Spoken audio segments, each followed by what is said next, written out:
A small announcement. Earlier, from 1 hour, we had a networking meet. Everyone was introducing about yourself. But when the experts comes in, when the session starts, so you will be muted. For everyone, you will be muted.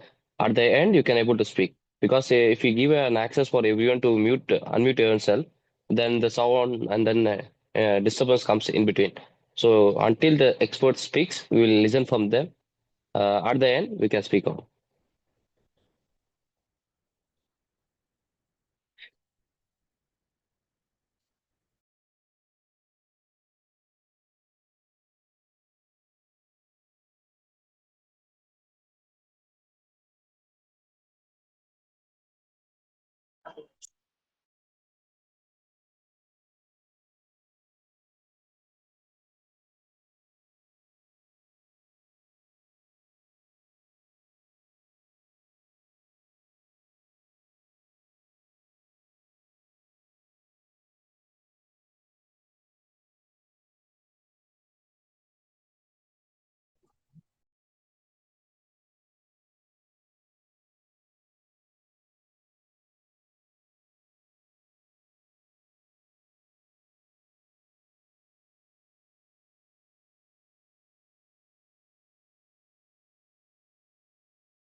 Non-reserve fuel.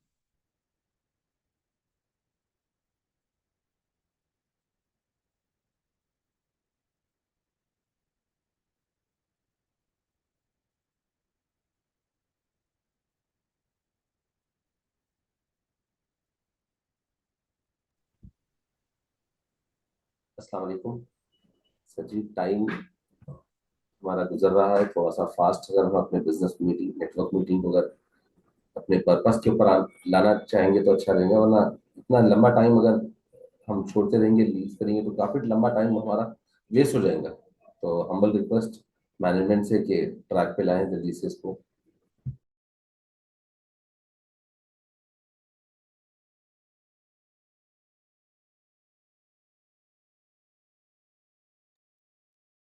Assalamu alaikum. Can I introduce to myself?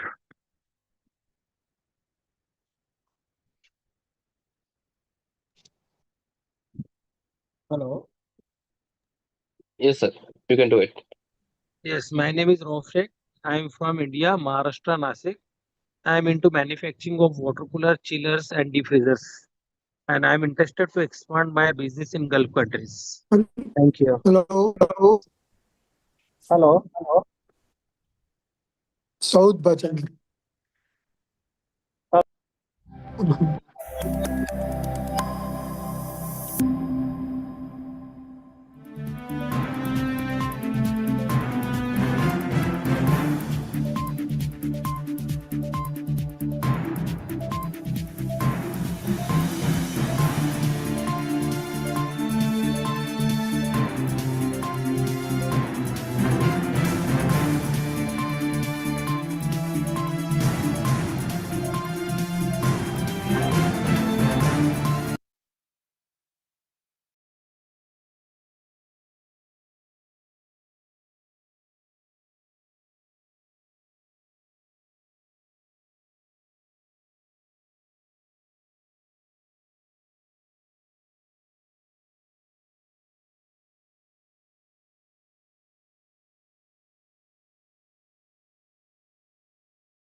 Assalamu alaikum wa rahmatullahi wa barakatuh.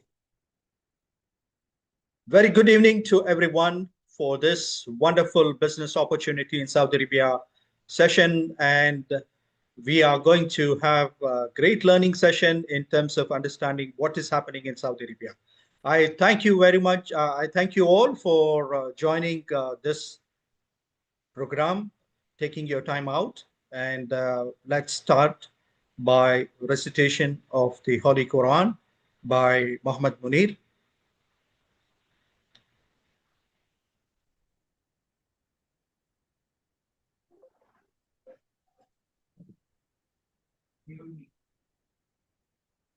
Okay.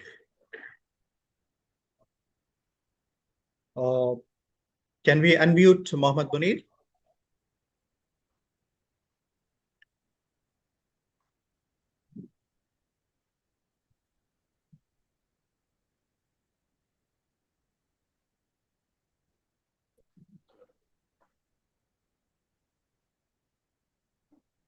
You are already in? Oh, okay. Yes. Okay. Thank you. Thank you.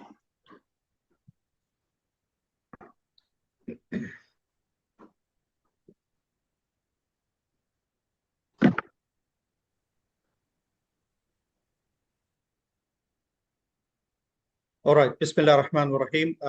We will start with recitation of the Quran. أعوذ بالله من الشيطان الرجيم بسم الله الرحمن الرحيم إذا جاء نصر الله والفتح ورأيت الناس يدخلون في دين الله أفواجا فسبح بحمد ربك واستغفره إنه كان توابا صدق الله العظيم. Dear fellow members, today it is a great opportunity to welcome you all for this opportunity in terms of understanding what is happening in Saudi Arabia. So I give you a warm welcome. Today we have global participants joining from all over the world for this online session. I'm Mohammed Siraj, and I will be the moderator for today's session, which is going to be Power Packed event. Let me tell you that today we have most insightful and experienced speakers, experts who have lived, built, and transformed businesses in Saudi market. Over the next few hours, we are going to be exploring how Saudi Arabia has become one of the fastest growing destination from foreign investment to digital transformation, entrepreneurship, and beyond. Whether you are an entrepreneur, investor, or a professional, exploring the expansion happening in Saudi Arabia. These sessions, whatever we are going to have, these sessions are going to give you practical insights, success stories, and pathways to act upon. So I welcome you for this session today. And to welcome our chief guest, let me invite Brother Uwais Ahmed to give welcoming address for our chief guest. Brother Uwais Ahmed. Hello. Hello. Assalamu alaikum. Wa alaikum salam wa rahmatullah. My voice is clear? Yes, sir. It's very clear. Bismillah ar-Rahman ar-Rahim. Yeah, I'm Uwais Ahmed from Saudi Arabia, Riyadh. And I'm not going to take much time. I'm an Indian investor. And I'm going to introduce the chief guest of today's program. He is a very high-profile Saudi businessman. His name is Mr. Abdullah Ibrahim Al Khuraif. And he has, right now, he is vice chairman of Chamber of Commerce, Riyadh. He is the board of directors of Abdullah Ibrahim Al Khuraif and Sons Company. And he is also Marine Sport and Diving Union since 2022 till date, and Business Youth from 2010 till date. Member of the Business Committee in Riyadh Chamber of Commerce. He is since long. Red Crescent Friends Committee 2018 to 2020. And Usul and Bakht Investment Company 2017 till 2023.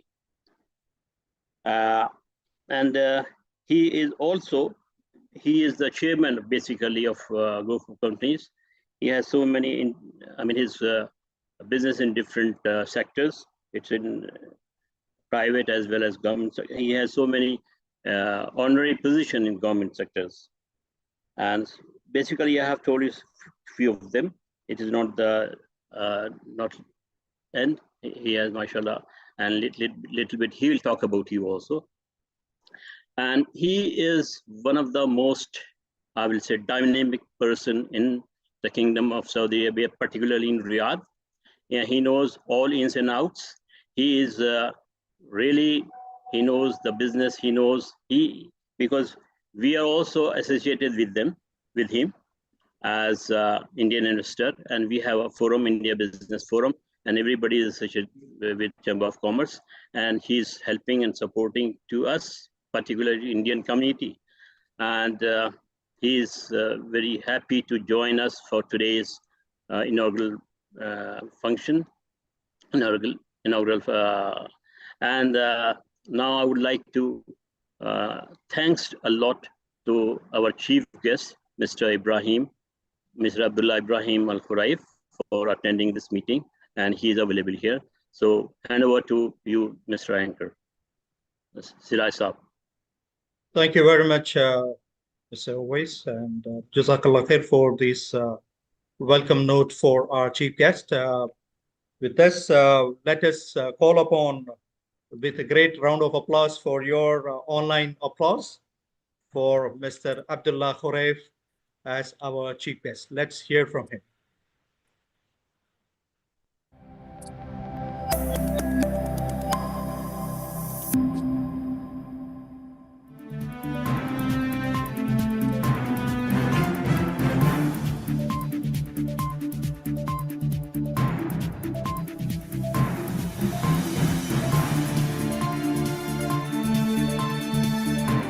Bismillah ar-Rahman ar-Rahim.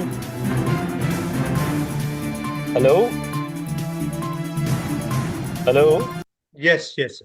Yeah, assalamu alaikum wa rahmatullahi wa barakatuh. Bismillah ar-Rahman ar-Rahim. Wa alaikum Alhamdulillah salam. Rabbil Alameen. Wa salatu wa salam ala nabina Muhammad wa ala alihi wa sahbihi ajma'een. First of all, thank you very much for having me today.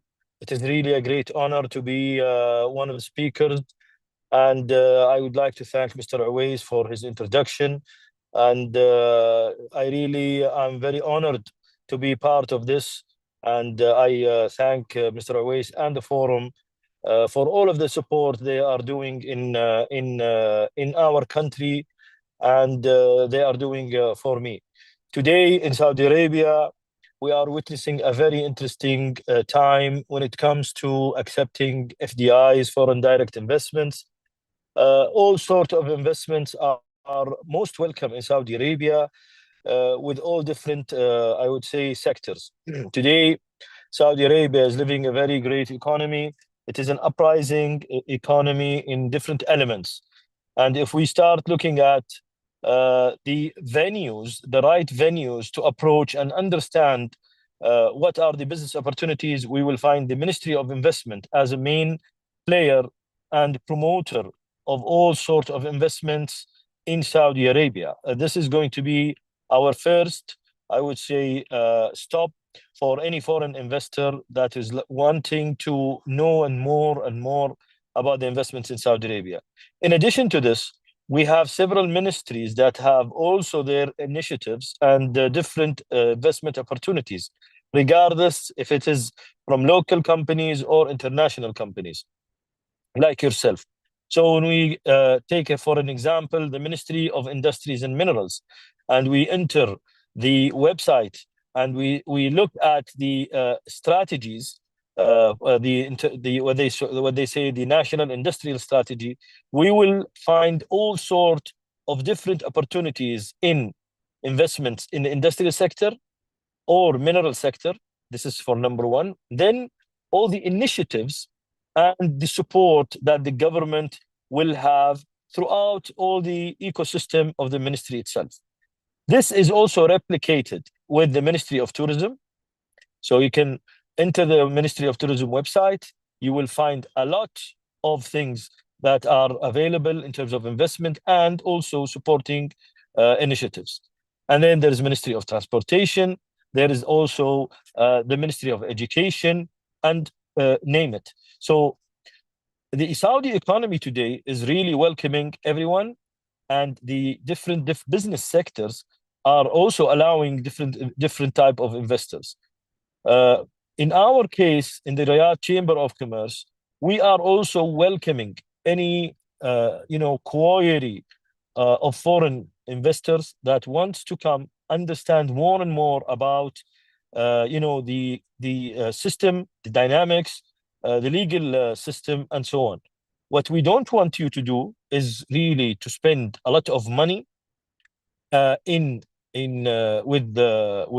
the consultant companies that they claim that they know the legal system of Saudi Arabia. They claim they have the ability for you to couple you with different business people without really strong reference. So we encourage you to talk to us in the Riyadh Chamber of Commerce as a cross-reference for these different consultancy firms that they claim that they can help you guys and let you do investments in Saudi Arabia.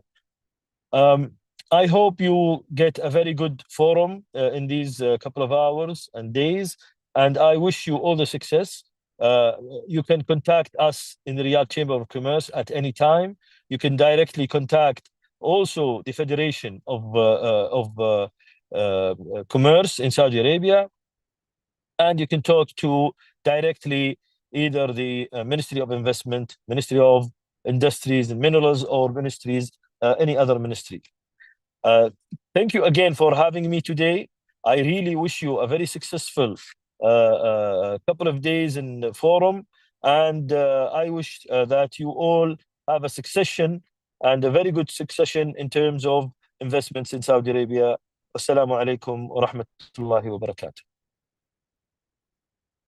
Wa alaikum salam wa rahmatullahi wa barakatuh. Thank you, Mr. Abdullah, for giving us from your heart about what is happening in Saudi Arabia, and in trying to simplify in terms of how you are going to be supportive for the foreign investors. And definitely, this is just the beginning to have this forum.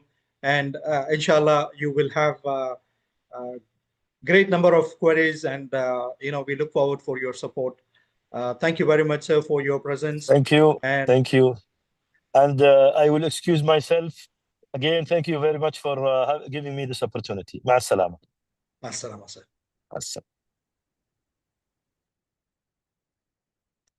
Yes, we will be playing one of the video, and then we move for the next speaker.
All right, so we are ready to go for our next speaker, a very dynamic. I was just going through about Mr. Abdullah Hassan.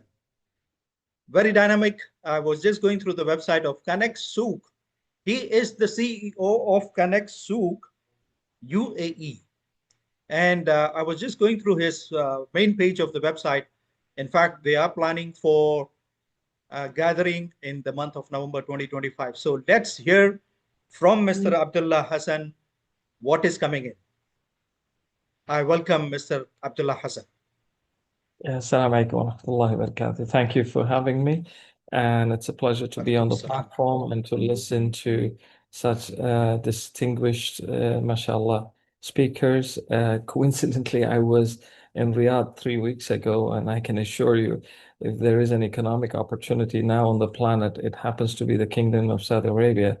And the amount of opportunity and possibilities that have emerged are completely phenomenal. And I think this platform has given a good opportunity to everybody to understand how to engage with Saudi Arabia.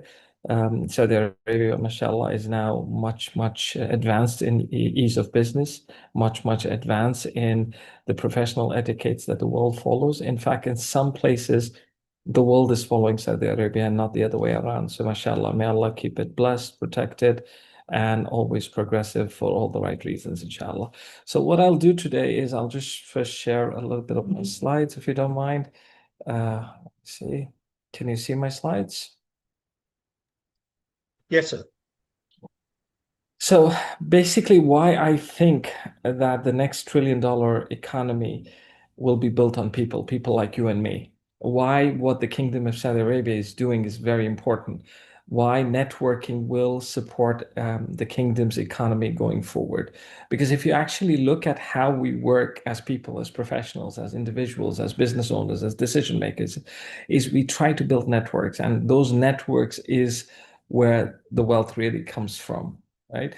So if you look at the economies today, they're completely dependent on GDP from what? From production and consumption. But actually, there is also another possibility, which is a very big pillar that can stand in contributing to economy, which is the third pillar of wealth, and that is networks. And so far, that pillar of wealth has been underutilized. And I believe that this is where the opportunity is for all of us. So the World Bank estimates that almost $10 trillion is lost annually for underutilized human possibilities of networks and collaboration. $10 trillion. $10 trillion is 2 times the ambition that India has to grow to. So India is trying to go to $5 trillion. So 10 trillion is lost because we are not using networks properly. So if you look at the World Economic Forum's report, it says that 70% of growth will come from relationships and partnerships, yet less than 2% of it is being used in the global ecosystem.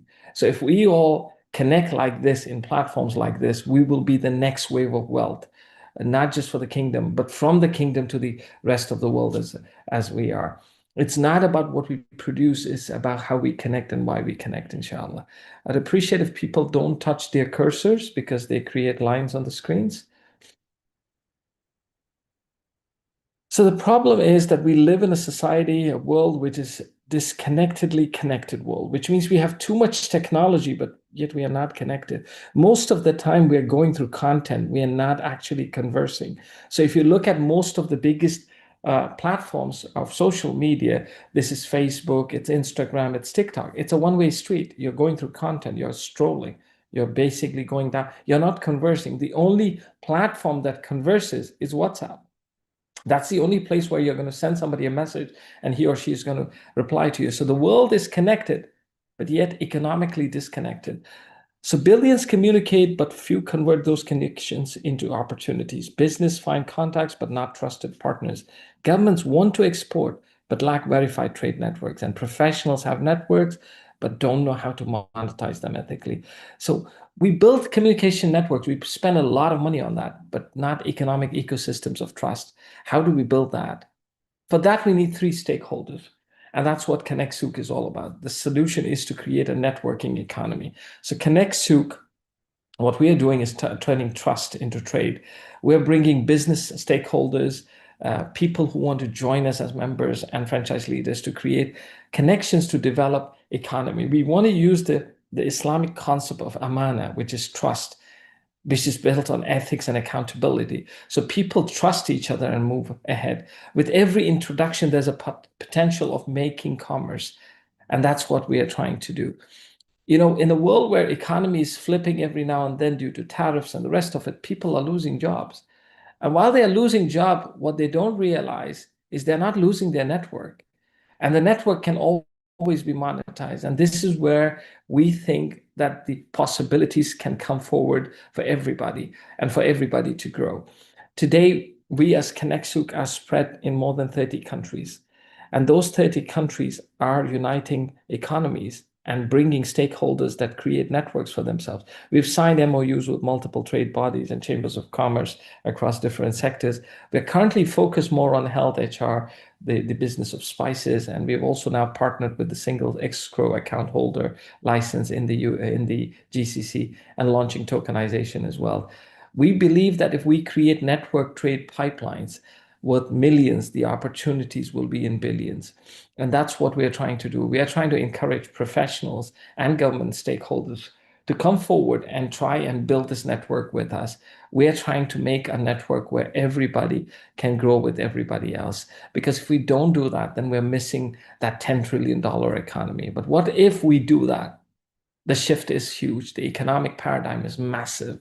The multiples can be great. It no longer depends on what you earn and what your titles are. What matters is how many new people can you know? How fast can you grow? So trade begins with a connection, but the connection is rarely measured, and this is what we're trying to do. So McKinsey says that networks-driven companies grow 3 to 5 times faster than traditional ones, which means every business that exists today can grow 3 to 5 times, or as long as they know how to use networks. Over 60% of cross-border trade fails due to lack of trust and verified networks. If nations, everyone, including the kingdom, decides to monetize just 1% of their human network, a global GDP could rise by 1.5 trillion. So it no longer matters if you're in the Kingdom of Saudi Arabia and you're just a few million. Does not matter. What matters is how many people do these few millions know? And guess what? The Kingdom of Saudi Arabia is where the religion of Islam, mashallah, came through, right? It came through this little marshland in Mecca. And from there, what was the most important factor of Mecca was trade. It was trade that was going there. And from trade, we went across the world. I did a lecture in 2023 in Sumatra in Indonesia, and it was very close to the island of Banda Aceh where Islam was received. And I told the audience, I said, did any Muslim army invade you for you to have Islam? They said, no. So I said, how did you get Islam? How do you become the biggest Muslim country in the world with 280 million Muslims? They said, well, Muslim traders came and traded with us. So if you look at the concept of trade and the importance of the Kingdom of Saudi Arabia in trade, you would realize why what you're doing today in this session and this platform is very important for everybody. Everybody who's in the UK, who's in America, who's in Canada. Canada is going through challenges, as you can imagine. EU is going through big challenges. Besides India, Malaysia, Indonesia, Turkey, Australia, New Zealand, everybody has to come back to our roots. And the roots is that we began good halal trade from Mecca, from the kingdom. And this is where I think everything can go back. This is where we can impact 1.5 trillion in economy, if you would like. But we need to start networking. And the networking that we are talking about is trust-based. We believe that we can connect with universities, with chambers of commerce, and build global cities to come together so that we create a social capital index. Every one of you is important, not because of the title you have, not because of the amount of money you have. It's because of the amount of people you can connect and the impact that you can create for your own economy and those around you. We are here to make an impact. We are not here to earn. We're here to make an impact. And the day we realize that our lives are supposed to be impactful, that's when you will realize why the Kingdom of Saudi Arabia over the last 5-6 years has launched these impactful, larger than life projects. Why? Because the message is clear. We were once again going back to the 16th and 17th century, where we were known as the golden era of the world, where everything happened, economy happened, innovation happened. For that, we need to get back to networking again. For that, we need to get back to connecting again. And that's how we will, inshallah, build a stronger economy and a stronger community. Allah has said, Allah has asked us, He said, I have made you tribes and societies to do what? To know each other. Right? So you have to know each other. To know each other, you have to extend your knowledge. It's not just about how many people you know in your state, in your country, in your university. You have to extend around. When platforms like this come forward and invite you, all of you today who are listening to us, the only thing you should leave from here is, okay, I now know new people. What can I do with them? The brother from Saudi who just introduced himself and the opportunity in the kingdom, etc., etc. You should try to understand what can we do. Listen, you do not know where success is, just like you do not know where your risk is. Allah knows that. What you have to do is you have to apply yourself. You have to apply yourself with all your effort, but do it with a good heart, a lot of positivity, and believe that if you work with others, things will get better for you. And that's how we Muslims work. We work with each other. And our motto in Connect is what? Bringing everybody together for each other. The incubation of possibilities is much better and much bigger if we work with each other, inshallah. And that's what we are trying to do. We are trying to build small networks in every university that we are trying to give lectures in every city and state that we are trying to reach, and of course in every country. And these networks will connect to each other like clusters into a hub, and a hub into a nucleus, and that nucleus will become a networking, inshallah, nucleus in the world. Just for all of you to know, not a matter of discussion, but a matter of sharing, to say that when your intention is good, Allah will reward you. According to statistics, Facebook took around 3 years to reach 10 countries.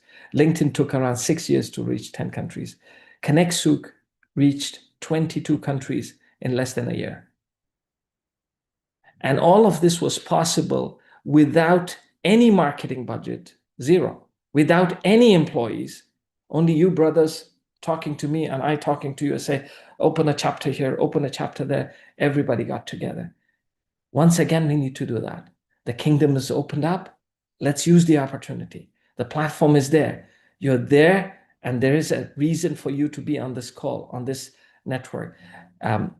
Just to conclude my discussion, I always believe that nothing happens unless it's destined.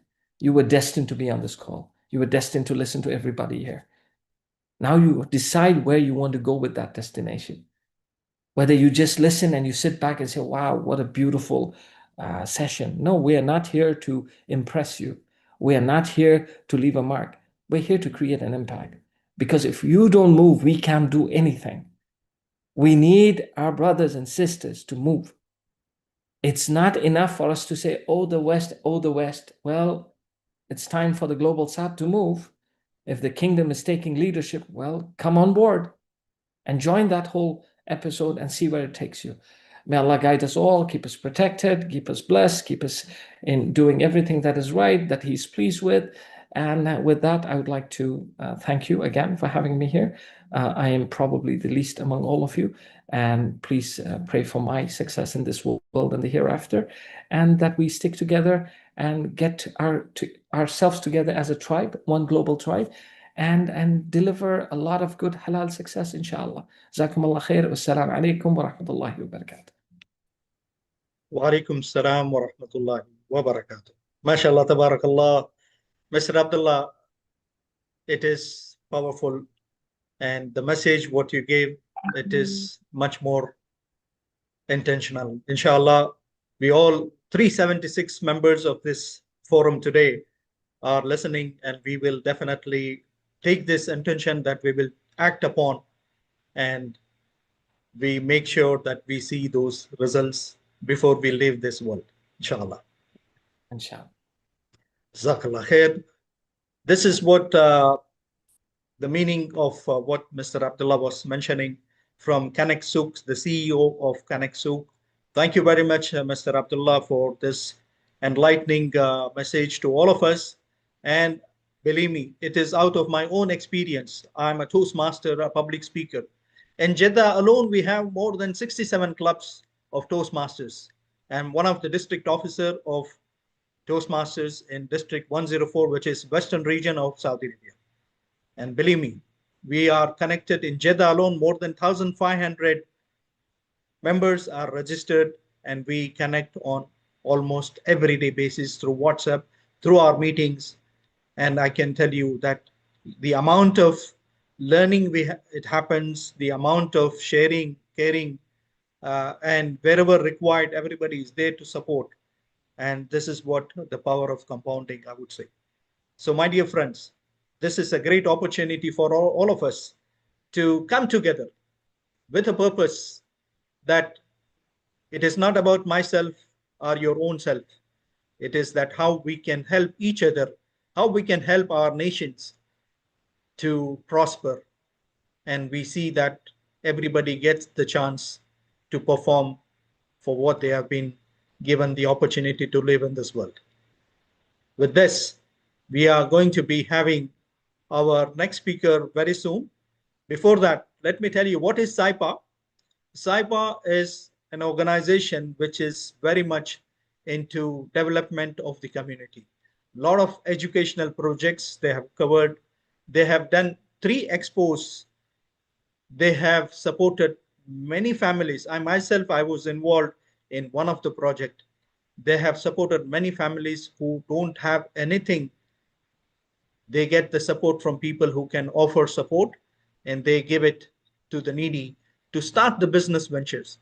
And one of the family I myself I'm aware of in Chennai, in India, South India, where the family has really started the business, and today it is prosperous. So similarly, my friends, this is a great opportunity for all of us to make best use of this 3 days of forum. We will see that how the speakers are going to be sharing their experiences and getting the experiences from the comfort of our home. What else? So let's get our next speaker is going to be Mr. Abdullah Bari is already here. And our next speaker is going to be Dr. Muaz Mujadadi. And it is going to be introduced by Brother Abdul Bari. Over to you, Brother Abdul Bari. All right. Assalamu alaikum wa rahmatullahi wa barakatuh, gentlemen. Thank you so much. I really appreciate this event from SYPA. Recording in progress. Okay. So this is going to be a privilege and an honor for me to introduce Dr. Maaz. Dr. Maaz is the professor in Jamia Taiba. He's also an advisor in Jamia Taiba in Medina. And he has been a part of a lot of initiatives with the governor of Medina. And Alhamdulillah, he is a well-known personality in the circles of Medina as well, Alhamdulillah. And Dr. Maaz, by the grace of Allah subhanahu wa ta'ala, is a very humble human being, where he works with a lot of charity organizations, especially with the Medina dates farmers, and also a lot of organizations from the government. So I now humbly ask Dr. Maaz to take it over from me and speak on the topic of how secure investments can be made in Saudi Arabia.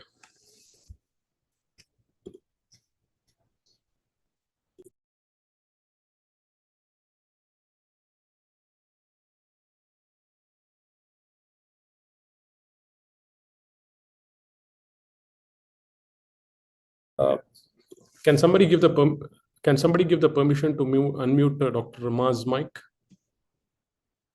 Or can you make him a co-host?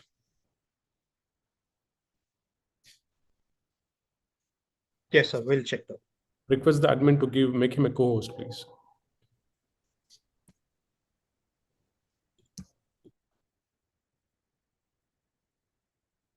Assalamu alaikum wa rahmatullahi wa barakatuh. Welcome. And it's a great pleasure to be with you. Thank you very much for the kind invitation.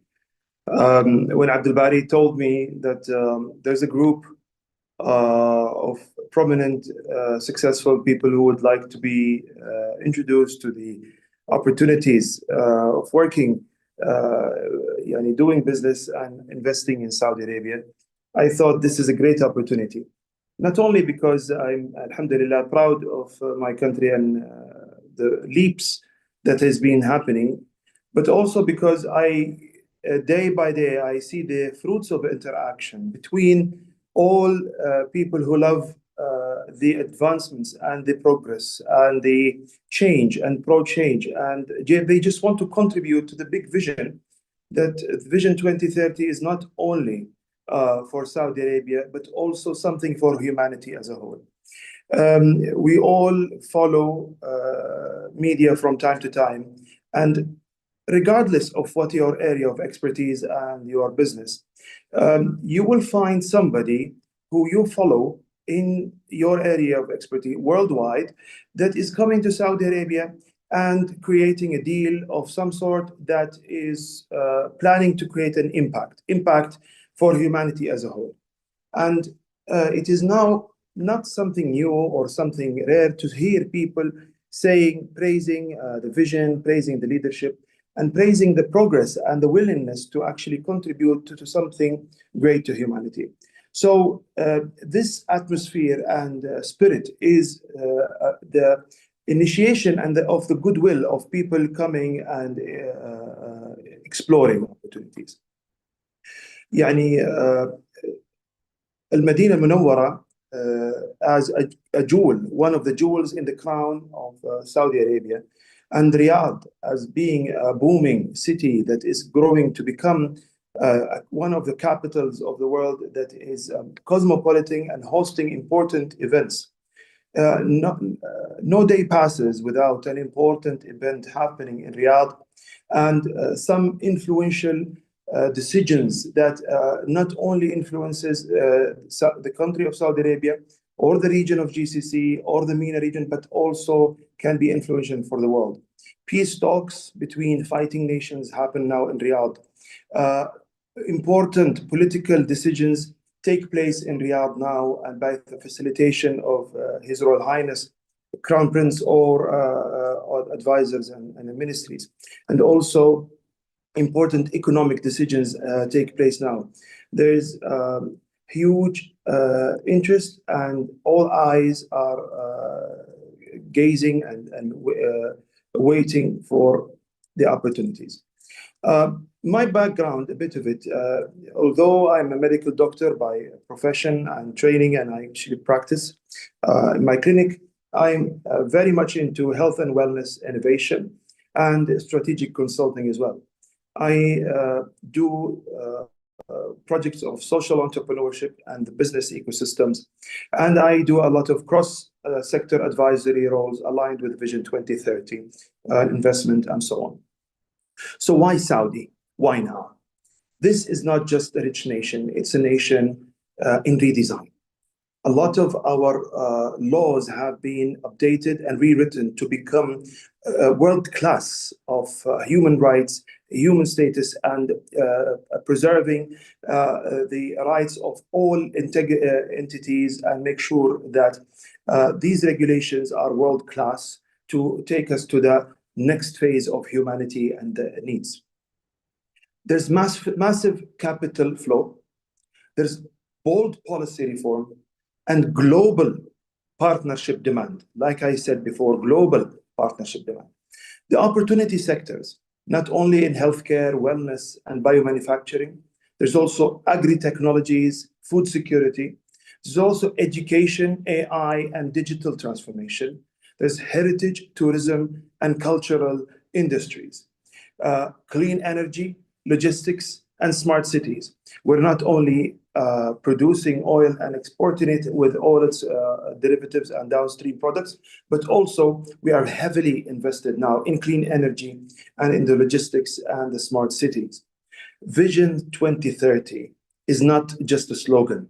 It's a serious, long game invitation to build something great for all of humanity. Okay, so if we want to start thinking, where do we navigate for opportunities? How do we navigate? So the success here is not about the access. It is about the alignment. You need to understand how the vision is being written and where it directs, where it's pointing. There has to be some cultural fluency and the right local partners to navigate through the intricacies of things and the intertwining goals of a lot of these objectives, and the clarity on regulation navigation. So it is pretty much not just access, it is about the alignment.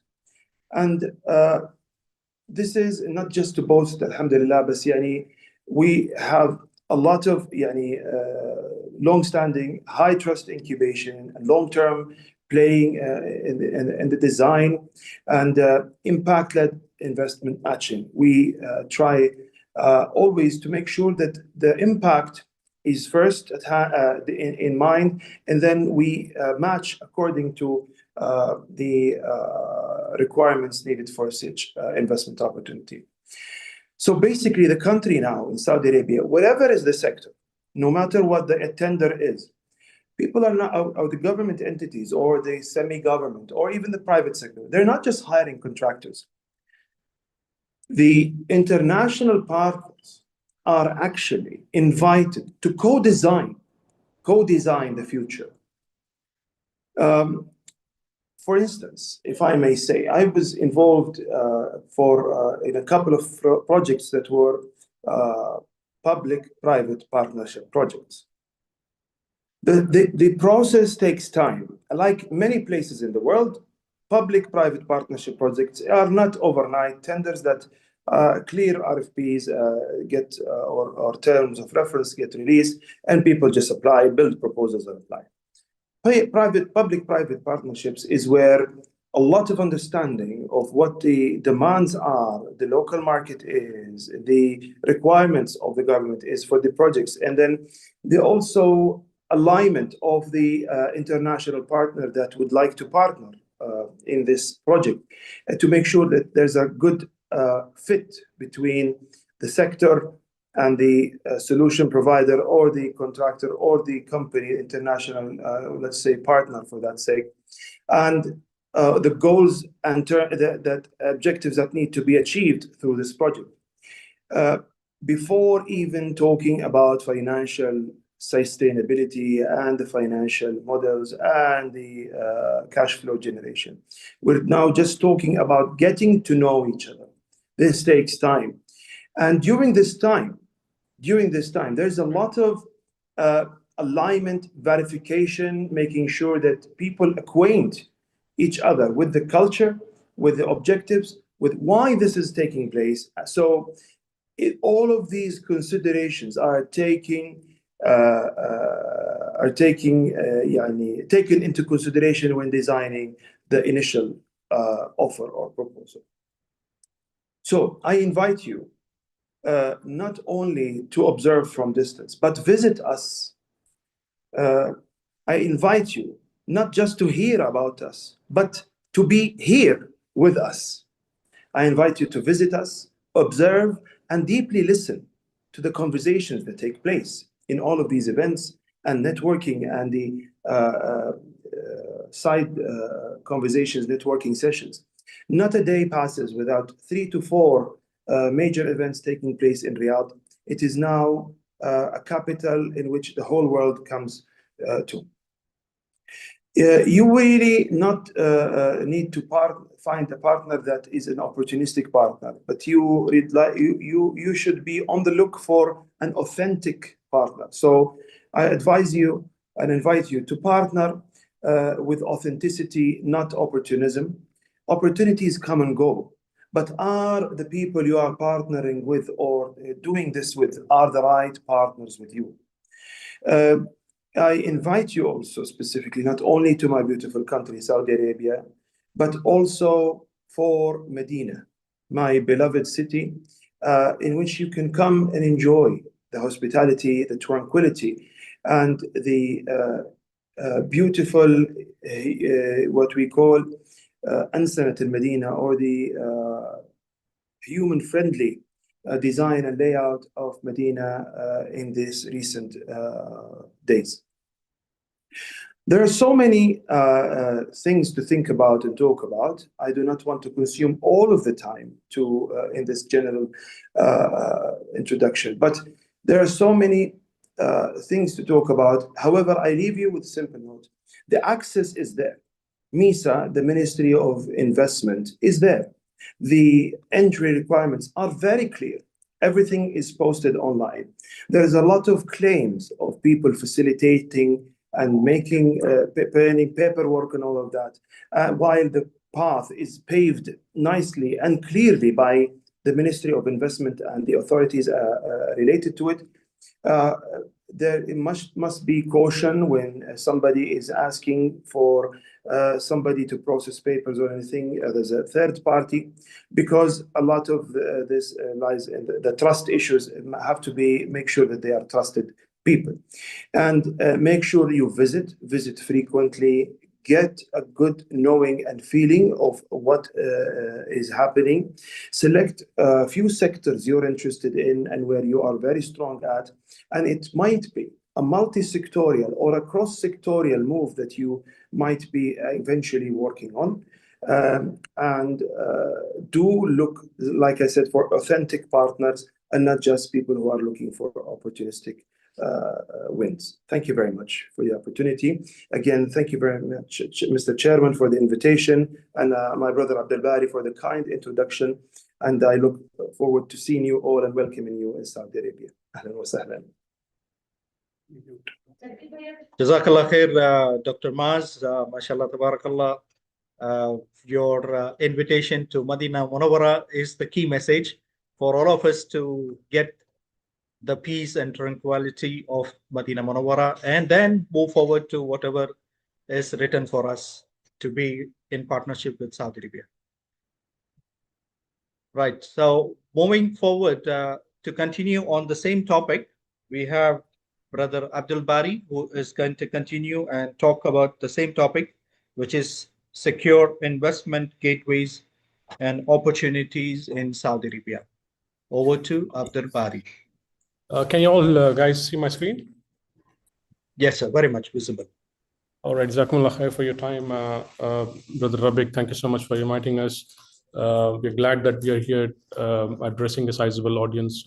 I'm sure a lot of business people from my place are also here.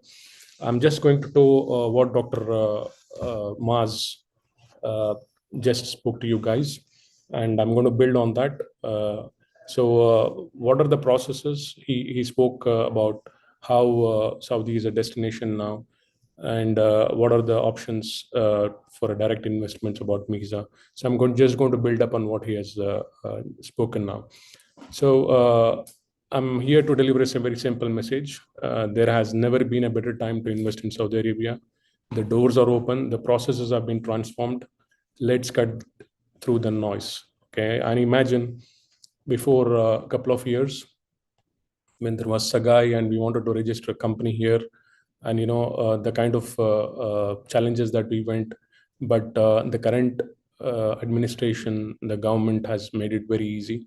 You just walk inside one campus, you have 6 to 8 buildings, and your company registration is done, and within 2-3 days you have the bank accounts lying in your address. So that's the simplicity and ease of business that has happened now.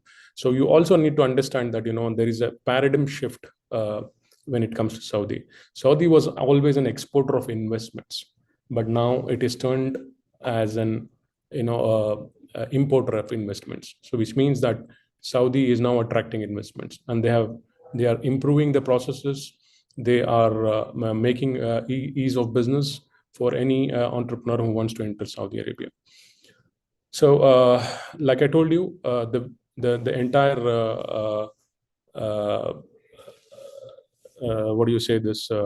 the plans are built around Saudi Arabia. Okay, so is on Vision 2030. All right, so the Saudi Arabia is now rolling the red carpet, and it's trying to attract all the foreign direct investments. So what are the sectors that are attracted?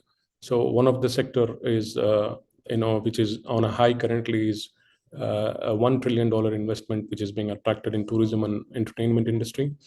And then you have 120 billion for the renewable energy and green energy, $38 billion for real estate and urban development, So then you have $12.24 billion for technology and infrastructure.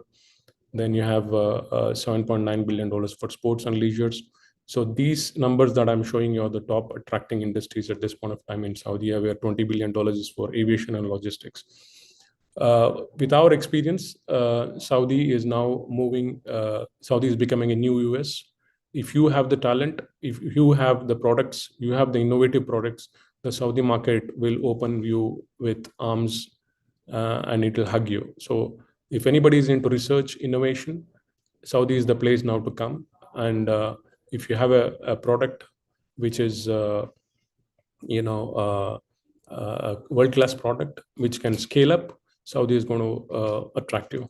Now, there is a new investment engine.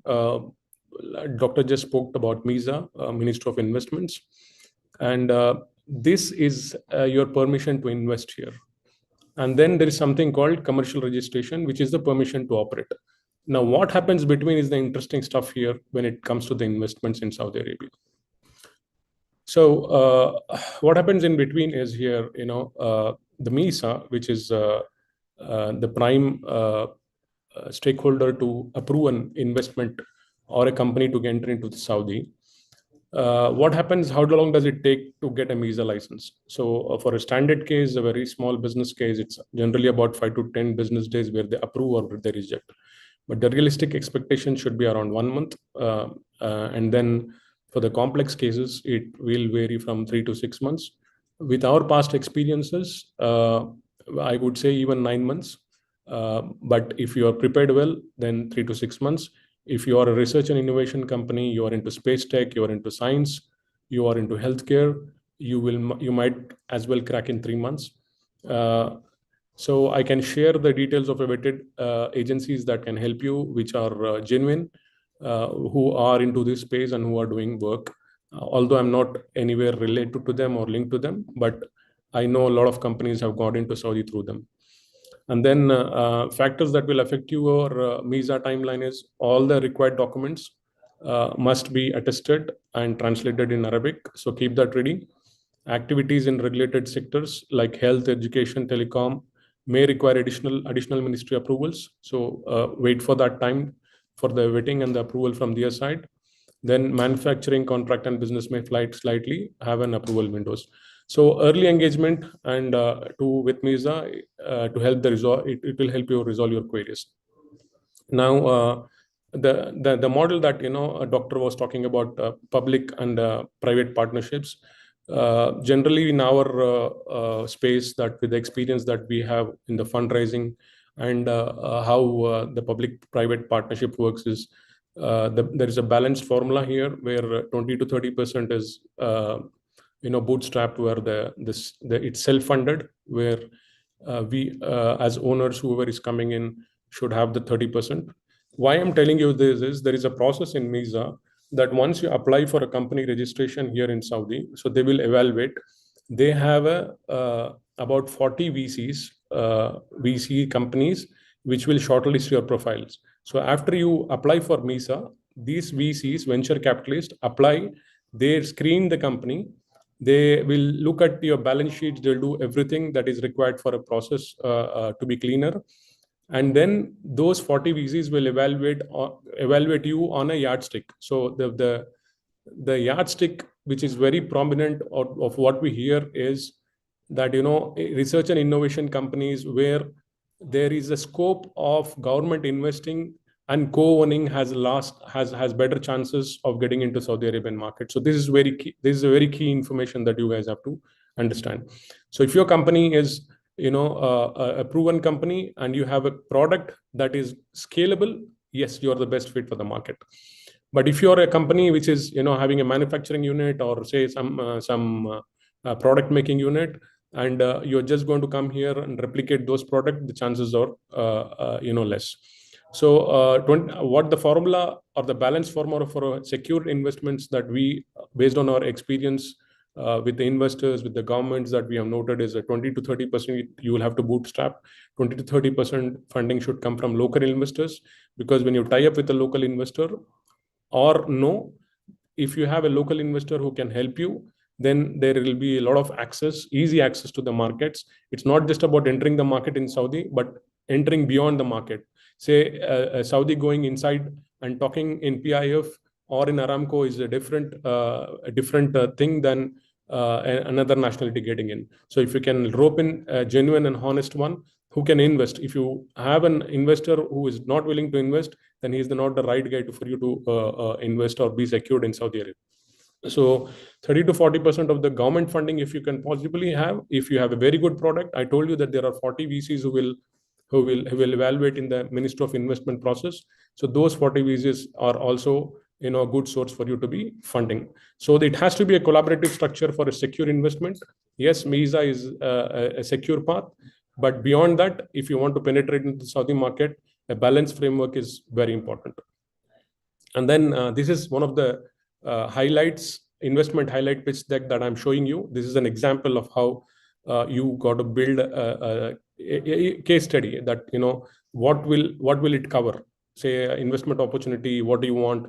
Ticket size, what is it? What is your previous investment? How much have you self-funded? What is your equity? What is the shares that you're giving? What is your pre-money valuation? What is your post-money valuation? What is your use of proceeds? If the money is given, what are you going to do with it? Where are you going to spend? See, this is one of the example of the investment highlights sheets. This is the language that the VCs understand. So you'll have to be prepared using this language to enter the market if you're looking for funding as well in the Saudi market, not just Saudi market, anywhere. So this is the case study that I showed you. My two takeaways now is, the opportunity is real, the climate is primed, so be prepared for it. It is now or never in Saudi Arabia. If you have to invest in Saudi Arabia, you have a wonderful product, you will be welcomed with open arms. You need a guide. Yes, people may say that, you will not need an agency, but with our own experiences for the past 3 years, you need an agency which is honest, which is, because the documentation process, they will be very well versed with the documentation process, where I may not, or you guys may not be well versed with the documentation process. So at the end of the day, the vetting happens in MISA. So the buck stops there. So any agency will have to go to the MISA, but you will have to liaise directly with MISA so that you're not cheated with the agency. Now, just a couple of minutes, I'll finish. Don'ts is, stay away from the excluded companies, excluded products. Don't provide false information when you're registering with MISA. Don't assume you can own a real estate here. No, there are only certain zones, operating zones that they will give you. It is not open to everywhere. Like say Medina and Makkah is completely out of the list. Don't engage in activities that are not aligned with the vision 2030 of the Saudi. Then the do's is, you do partner with local agency, but rider is that you will have to have an approved agency. Definitely align your visions with 2030, keep everything, and do prepare your due diligence. Just don't come depending on something else. So your next steps and then unique opportunity is MISA is coming to India. So this is the information that I want to give you. MISA is in India from 12th to 14th November. MISA, I do have that information. I can share it to the organizers, but you will get an invitation or not. That is not sure because they screen everything and then they invite the people who want to be a part of Minister of Investment. His Excellency is also coming to Delhi, 12 to 14 number. So he's going to be there. The summit is going to be there. This is your chance to apply and engage directly if you can. I will share the application with you guys through SIBEC.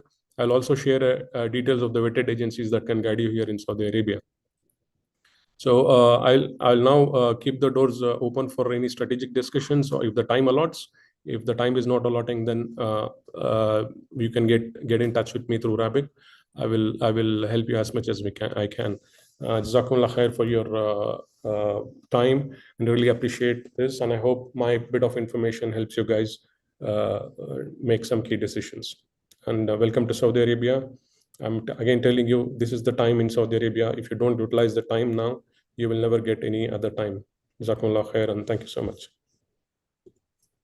Thank you very much, Brother Abdul Bari. MashaAllah.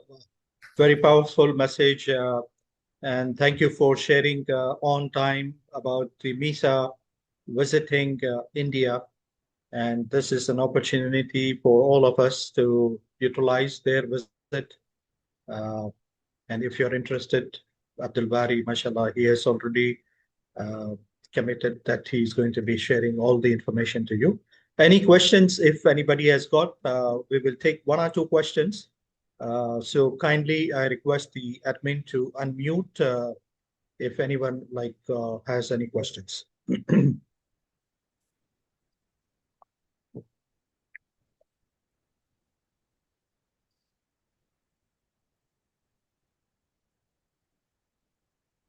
Admin. Yes. Yeah, is there, I think Yunus Ali Khan has raised his hand. So if you can unmute one by one, and then we have Farouk and Saeed and Jackson. So we will take this four. Yes, sir. Now we have unmuted for Mr. Yunus Ali Khan. Yes, please. Brother Yunus, you have any questions about Brother Abdul Bari's message?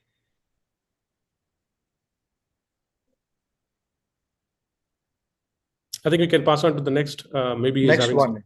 Yes, please. Yes, Brother Farouk. Yes, Mr. Farooq, you can speak. No? I think they have raised their hand for something else. Brother Saeed. Yes, Mr. Said can speak on.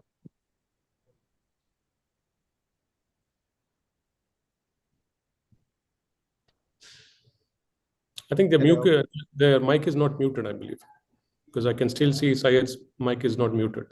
It's not unmuted. Unmuted, yeah. We have given the permission, sir. They themselves can unmute them. Yeah, Jackson, Yeah, Jackson? please. Hello. Hey, Yes, Jackson. I'm Jackson. Mr. Jackson Rukwa from Bhutan, a very small country near India. So I'm the founder of a global NGO, and we also have a business and entrepreneurship wing through which we are building this global network in more than 100 countries in the world. And I'm very much interested to know more about investment opportunities in Saudi Arabia. And I'm also coming up with my own global tourism and hospitality brand. So my question is, are foreigners allowed to operate in the tourism and hospitality sector? If so, what is going to be the minimum investment? Brother Abdul Bari. Yeah, so it all depends on how MISA looks at your proposal and what weightage it carries.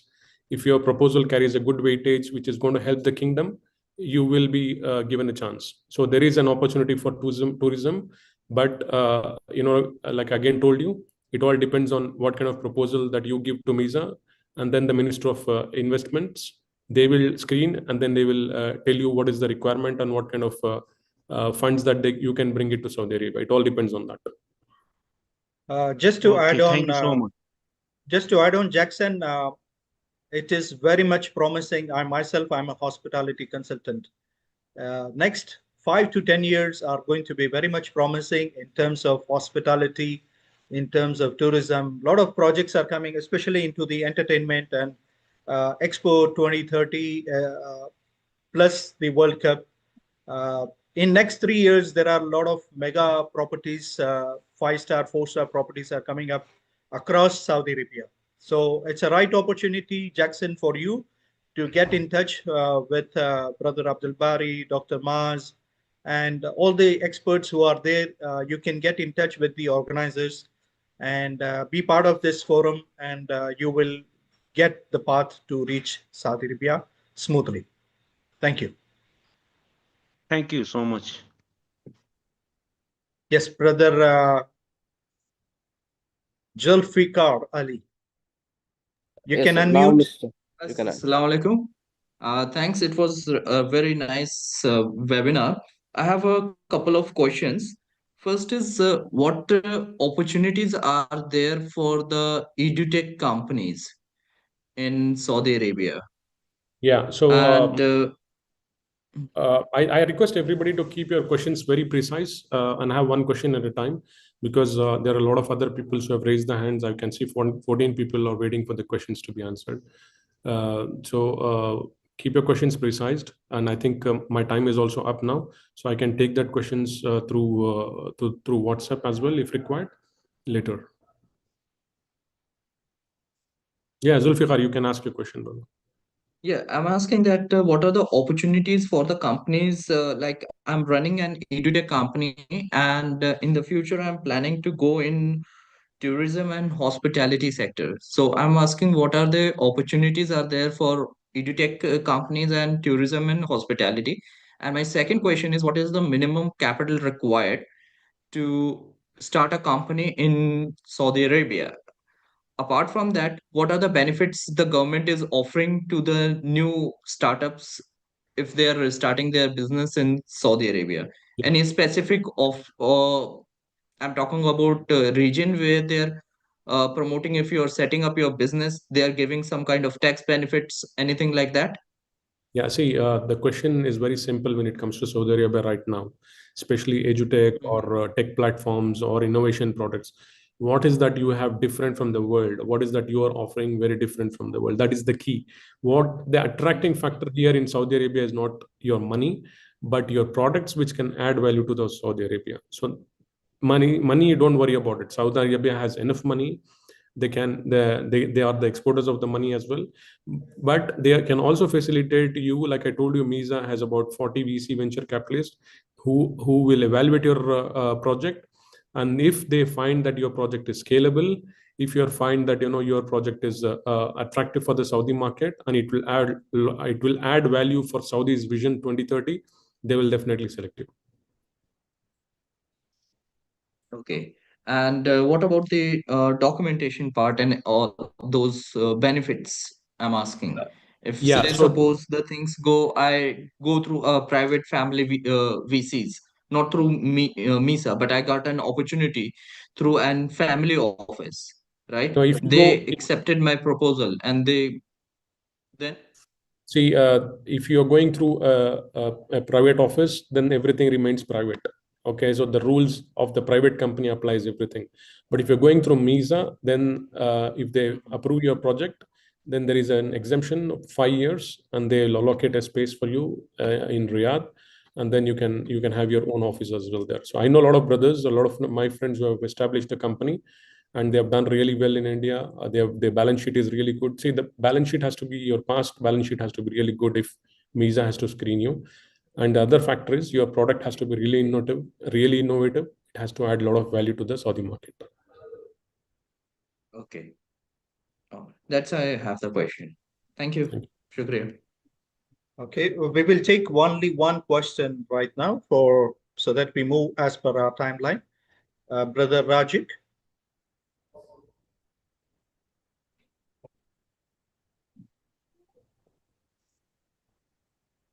Your question, please. I'm trying to unmute. Are you able to hear me? Yeah, we Yes, can hear you. please. Okay, yeah. Thank you so much for your presentation and the talk. Actually, I'm from biotech background. I'm a research scientist and entrepreneur. I'm currently based in Manchester, UK. So we are kind of into biopharmaceutical drug discovery and development. So many of you know that this is a kind of a very long time consuming and money demanding business. It takes nearly 15 to 20 years to come up with a drug product to be developed. If I'm not mistaken, from your presentation, I understood. So Saudi Arabia is looking for some kind of companies that is ready to launch the product. Is it Yes. correct, or Yeah, you're right. you are So if you welcoming have companies that are in very early stage? Yes, you're very right. Any new product, innovative product, which can add value to Saudi Arabian citizens of Saudi Arabia, they welcome it. I'm again telling you that there are certain screening elements that they will do a check. If you pass that check, then Saudi Arabia itself will support you. There are a lot of funds, a lot of sovereign funds, a lot of private funds that operate, a lot of financial institutions that are ready to give money. Only criteria is that your product has to be innovative, your product has to be scalable, and your product has to be growth oriented for Saudi Arabia. Yeah, it definitely will be growth oriented to Saudi Yes, Arabia and and beyond. they will welcome you. Yeah. So where should I start? Say, for example, if I have an idea for a novel drug discovery company, where should I start? I strongly recommend you to apply through MISA. MISA is the standard gateway for secured investments here in Saudi Arabia, and also I can share you few sources after I finish this call. I will pass it on to Rabik, and he can send you those sources as well. That would be really helpful. Thank you so much. Thank you, guys. Jazakumullah khair. It's time for Salah as well here from Medina. Signing off. Jazakumullah khair. Take care, guys. Thank you very much, Jazakallah khair, Brother Abdul Bari, for joining and giving your valuable advice to all of our audience. Okay, with that, we will also recommend that all of you be here in this forum for all the sessions, because from time to time you will be getting valuable tips. And as Brother Abdul Bari also mentioned, that you will get vetted agencies who will be helpful. In fact, we have a list of agencies, including myself and few others, who are also consultant for foreign investment. So we are going to be taking forward in terms of whatever support, hand-holding support you require. We are going to be there and giving you complete platform to make sure that you reach smoothly to Saudi Arabia and take the benefit of Vision 2030. We will move as per our timeline to our next speaker is going to be Brother Uwais Ahmed. Uwais Ahmed, we heard him just as he introduced our chief guest. Uwais, sir, is a managing director for Dar ERMS International Contracting Company, based here in Riyadh, Saudi Arabia. He's also president of India Business Forum Riyadh, and I believe he is from Aligarh. He comes from Aligarh Muslim University. So thank you very much, Mr. Uwais Ahmed, for joining us here, and we are looking forward to hearing from you. Over to you, Mr. Uwais.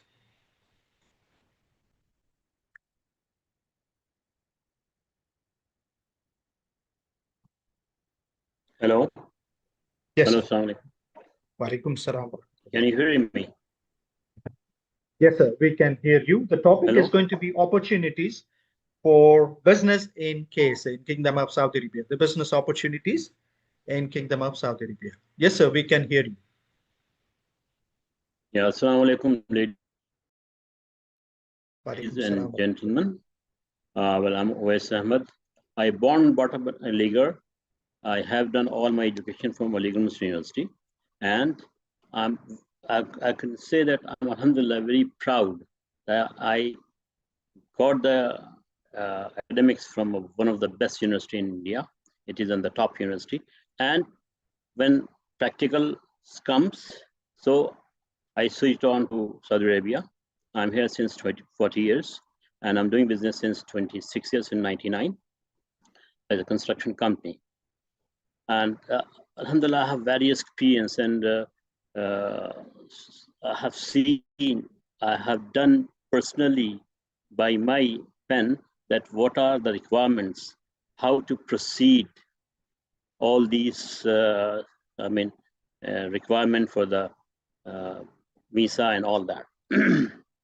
You know, it was before it was SAGIA, then it was changed to MISA, Ministry of Investment. It was before it was Investment Authority. There are many things here. The Saudi Arabia is booming. It's not in one field. There are many sectors, government as well as private sectors. Of course, one of them is construction, where I'm doing. And there are a lot of opportunities in medical. There are a lot of opportunities in education institutes, whether you're going to open a school or college or university or any vocational training center. So, I mean, you can do whatever you want, however you want. And IT sector, a lot of opportunities are here. You can involve in it. You can do whatever you want. There are many companies, small and big. There are big companies like this,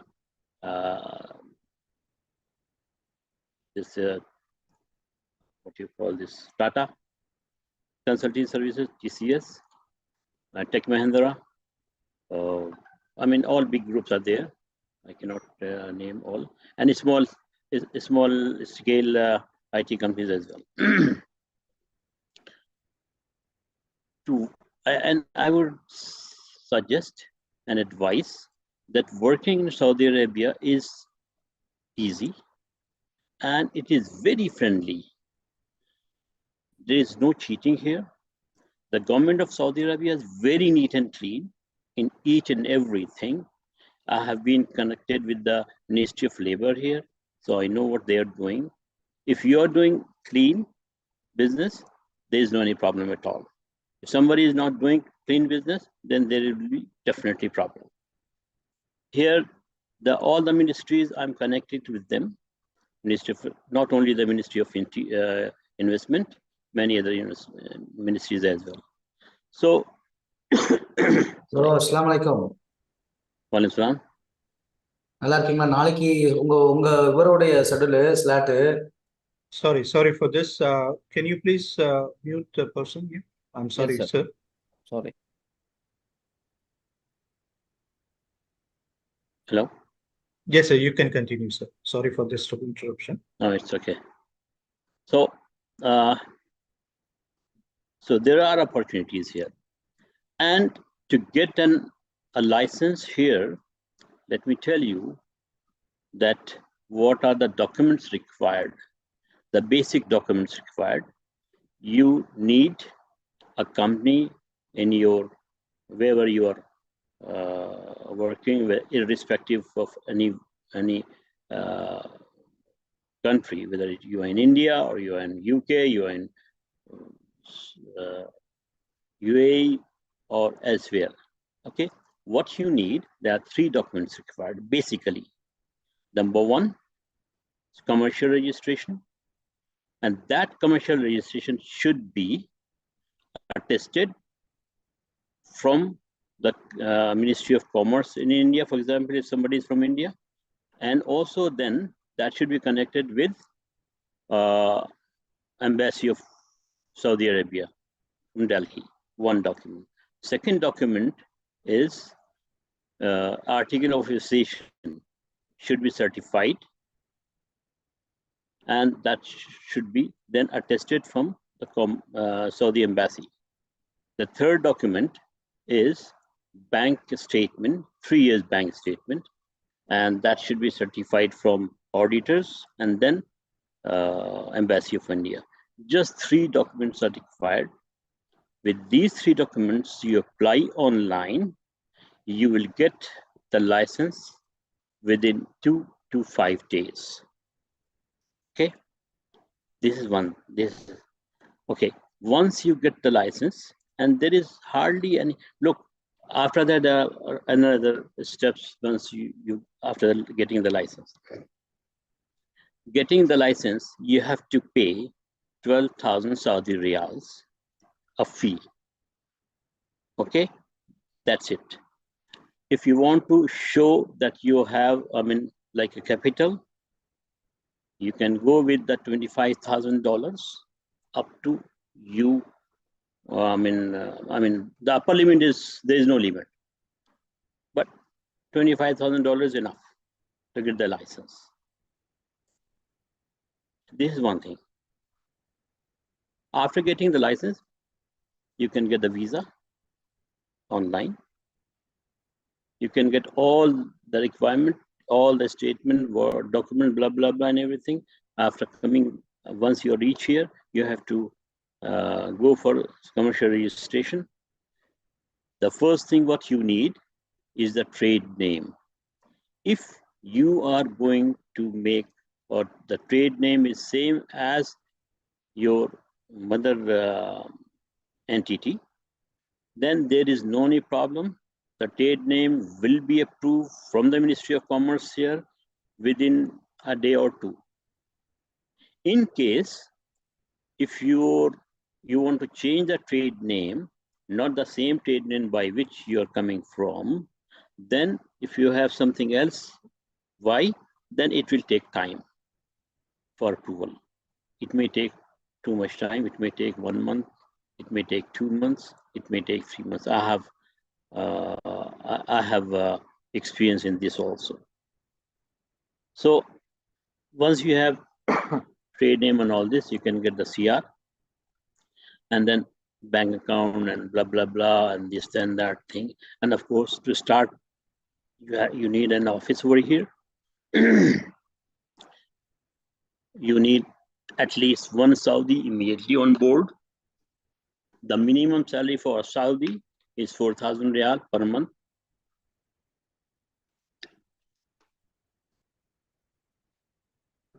I'm talking about the minimum. Okay, I'm not. Maybe you want to have bigger value and you want to do big straight away, big company. I mean, big setup. Accordingly, you have to work on. So, so I'm talking about the minimum. I'm not talking about the maximum. There is no limit at all. I'm not talking about the maximum or the upper limits. So I told you that these are the basic requirements which you need, which you want to start the company over here. And then slowly, in a couple, I will say it will take at least a month or two minimum to get complete documentation over here, because you have to take municipality license. You have to take, of course, CR initially, and then I mean you have to register in different ministries like Ministry of Labor, like PIVA, like GOSI, and all. And once you have all these things, you can start your business, whatever you want to do. As far as, and this 12,000 Riyal fee for MISA is only for the first year. The second year, it will be 62,000 Riyal that you have to pay, apart from other services or other fees, like for Khiva, you have to pay something, which is very, very small amount. Maybe another you need per year something 20,000 Riyal, 25,000 Riyal, plus your office. It depends on that what are you going to do. I mean, what type of, what big office you are. You can get an office up to, I mean, easily in 50,000 Riyals, a small place for a year. So these are the basic requirement, basic investment initially you have to do. Then of course, what sector you're going, you know that what type of manpower is required, what type of staff is required. Accordingly, you will go and move ahead. Here you have to keep in mind that you have to do Saudization. That is one Saudi. If you have one Saudi, you can keep 4 non-Saudis, irrespective Indian or any nationality. Okay, this is one thing. So you have started the business, you have done this thing, so you can move on, and then it's your networking. It's your, I will say in a different way, it's your problem to get job. The government of Saudi Arabia is not going to help you. They are going to help you how to proceed, what are the documents required. But suppose if it's a construction company, because I'm expert in construction, so I have to do the tendering. If my prices are good, I'll get the project, and then I have to execute. Okay, here the government of India, the government of Saudi Arabia is not helping you. You don't need any help. They are not going to help you. They will help you to systemize everything. Somebody is doing something wrong, they may intervene, but otherwise not. So somebody was thinking that what offers are there from the Saudi government. There is no any such offers, I think. Maybe Mr. Muhammad Siraj will tell better.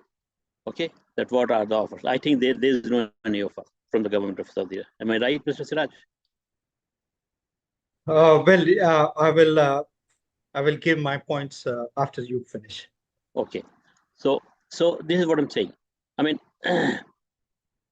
so once you have a setup, you can do as usual, and you have to keep in mind that the end of the year, the first year, you're not going to pay any type of zakat or any type of what you call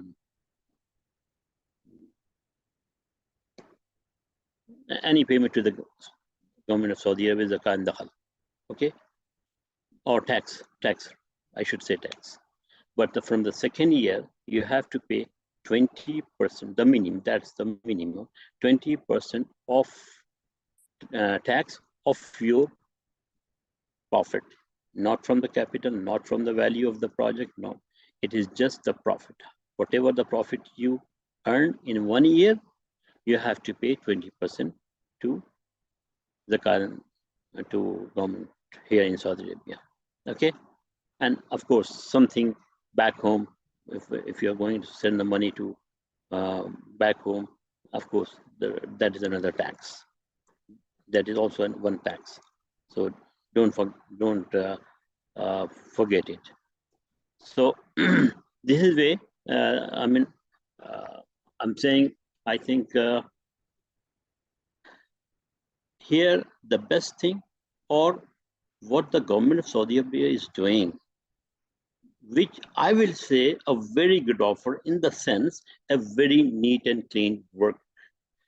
If you go to ministry, you will get work done immediately without any problem. If you have proper papers as they require, give them. You don't need any agent. You don't need to talk to anyone or have some wasta or bring some friend and get involved, blah, blah, blah. It is not required. On the window, you will get it done. So here is very, that's why I'm saying this is the offer of Saudi Arabia to have a business in a very clean atmosphere. Nobody is hanky-panky. People are here, alhamdulillah. And it's, and it depends upon your profit, also depends that what type of work you're doing and how you will manage, that's your baby. So in nutshell, I have told you already, and but in all the sectors almost, the very good opportunity, and you can but before you come into the business here in Saudi Arabia, you must check that what type of business you are going to do, how you are going to take up, what are the sectors you are going to connect yourself, private or public or whatsoever. Because if you don't have the complete thorough knowledge, then maybe it could be a failure. So, but as far as capital is concerned, as far as your whatever the money you're bringing up here, that is concerned, that is definitely secure. For sure, it is secure. So, and I think this is what I want to say about the opportunities and all. And I would like to say thanks to Mr. Muhammad Saqib, because Muhammad Raqib, he has given me this opportunity, and I'm honored with so many people from different places, from entrepreneurs and businessmen, and there are so many Saudis over here also. They are attending the meeting, and of course our countrymen. And so this is in, and also one more thing I would like to tell you. Somebody asked me once regarding the Embassy of India. So if you're going to do any business over here, Embassy may support, but you have to do by yourself each and everything. You don't think that they will intervene in any ministry and say, okay, Mr. X is going to do this thing, so please help, blah, blah. No, for sure, no. Embassy will not support in this way. So somebody has something that, okay, the embassy is supporting. Embassy have got commercial wing, yes. So whatever, if you say that, okay, I need the information about the textile industry in Saudi Arabia, that they will provide you. That way they will support you, but otherwise not. Yes, textile, I came to know. I have recently attended the textile exhibition in February in India, and I was having Saudi delegates also with me. So textile is also. Oh, I was thinking to switch over to textile because there is the difference between India and here is huge. Okay, something I have seen over there. One shirt when you are making in bulk, 5,000 pieces, for example. Okay, 1,000 pieces. And when you are going to convert or sell here, you are going to have at least 60-70% profit of your capital. So that is very good business, by the way. Anybody is in textile in back home should come here and do this business. For sure, they are going to make money, inshallah. So with this, I would like to say thank you, Mr. Siraj. Thank you, Mr. Rakib, and for giving me this opportunity. And I'm also thankful for India Business Forum members who are here, who have joined here. And I'm also thankful for Mr. Abdullah Ibrahim Al-Khuraif for joining as an inaugural key speaker. And thank you very much. Thank you.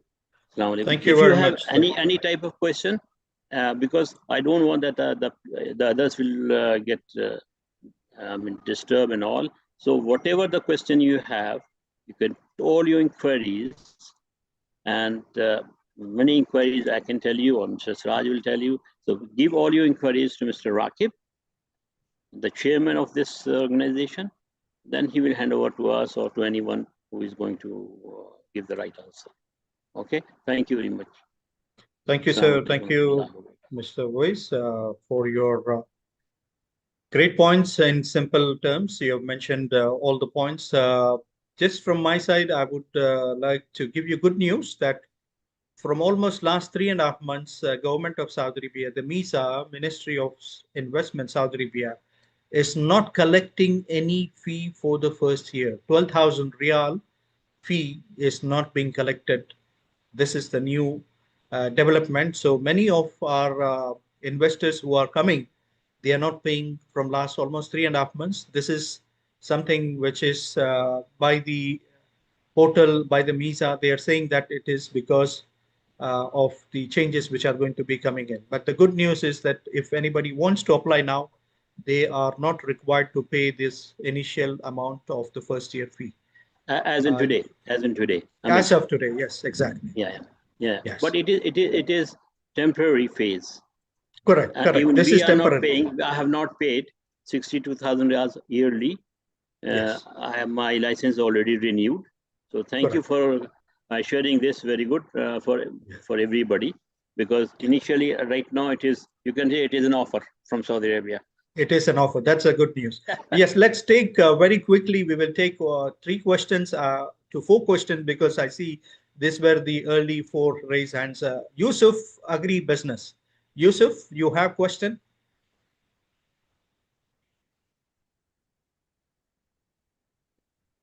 Hello. Assalamu alaikum.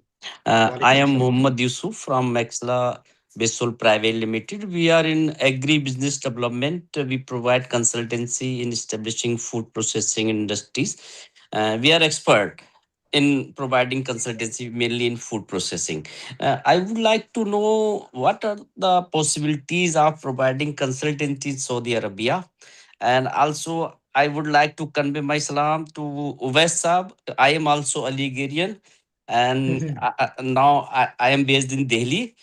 So I would like to know about the consultancy services can be provided in Saudi Arabia, please. Yes, you can provide it. There are a couple of things required for the consultancy, because there are some services for sure you can do it, but some couple of consultancy, Mr. Siraj will also comment on it. It is up till now, it is not allowed, but there are many ways. I'm not talking about, zigzag or something wrong or against the rules regulation. So, Mr. Yusuf, it is possible to do a business of consultancy, especially you're talking about the fruit process. There is a lot of opportunities here. You can do something lot over here, and you can connect the people. I mean, instead of going through the MISA, you can connect some. We can connect you with some people. They can tell you, or you can tell them. You can have a meeting. You can come over here, and also India Business Forum is doing this. We are not charging anything.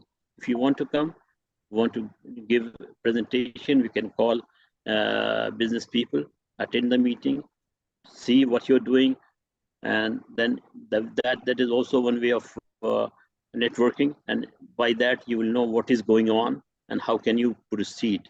So this is another way. Yes, you can do it. Thank you very much for this question, Brother Mudassir.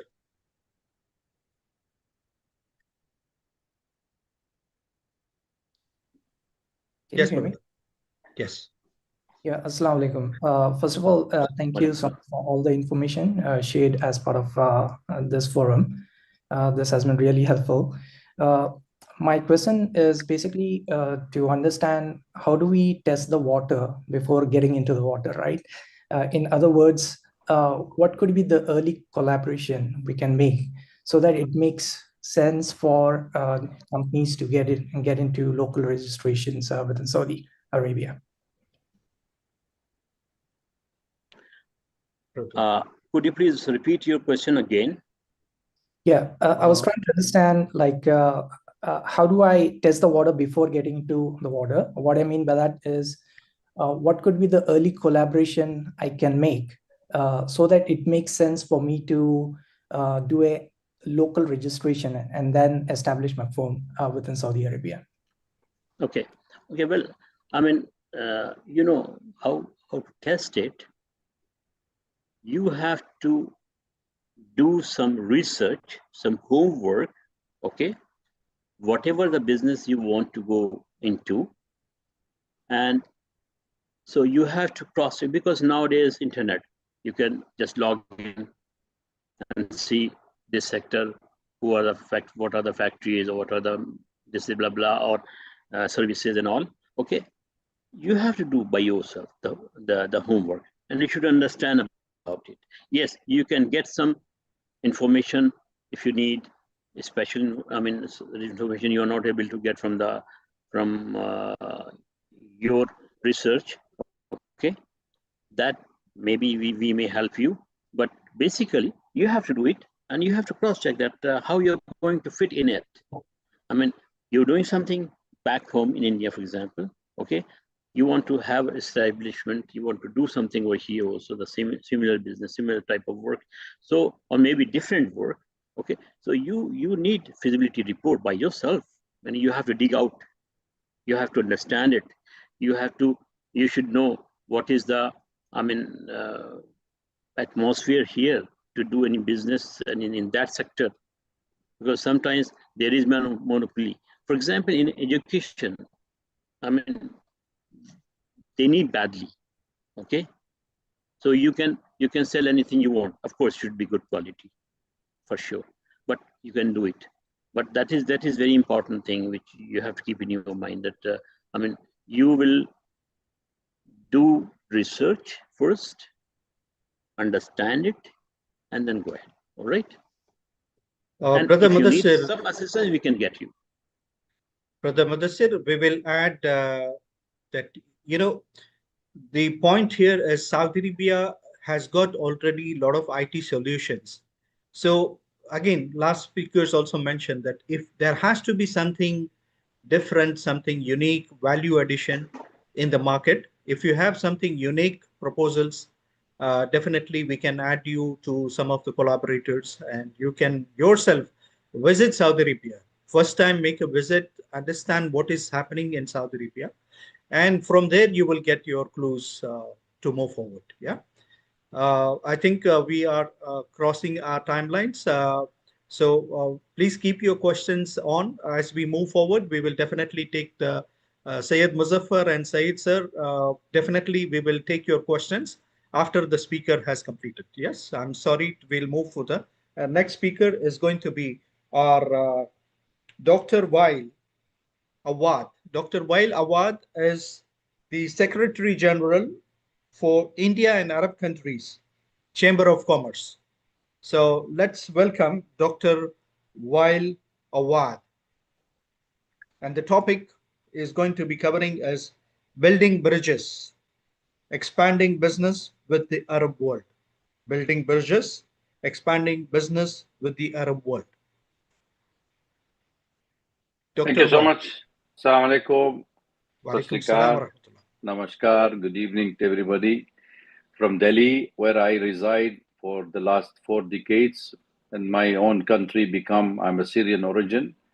I am happy that I'm joining you as the Secretary General of the India Arab Chamber of Commerce and Industry and Agriculture, which is the backbone of the Arab relation with India. It has been established in 2017 with the partnership between India and the Arab world.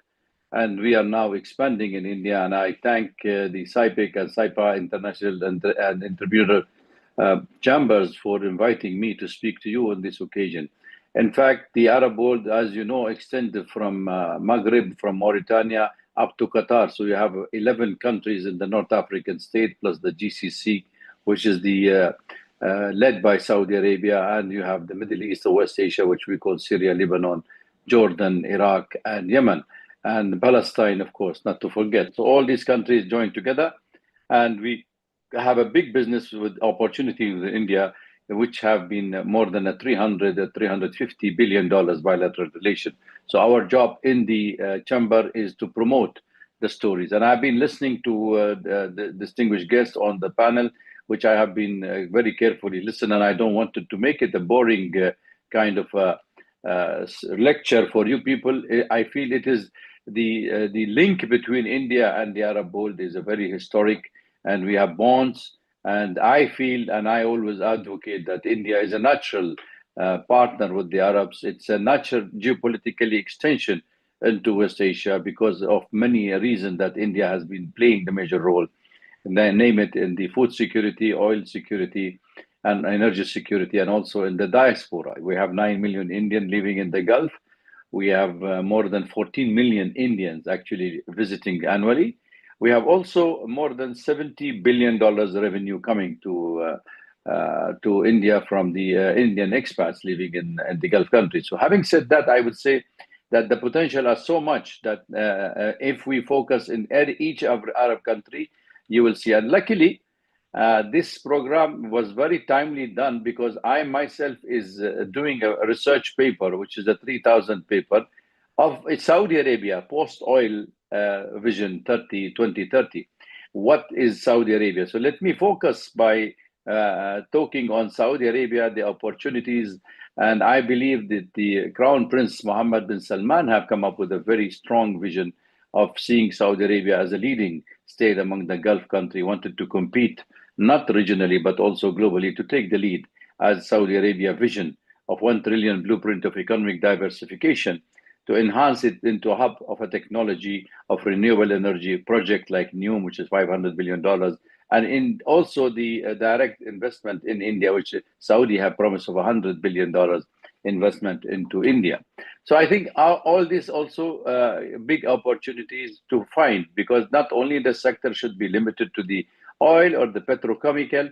Saudi Arabia is diversifying its own industry in such a manner that it can sustain a growth of economy, not to be parted away from the oil sector. The oil sector will still play a major role, but we are talking of a post-oil, which means there are sectors like tourism industry, health industry, which is around $50 billion investment hub, and India with its $40 billion health sector, it can also have a strong link with Saudi Arabia.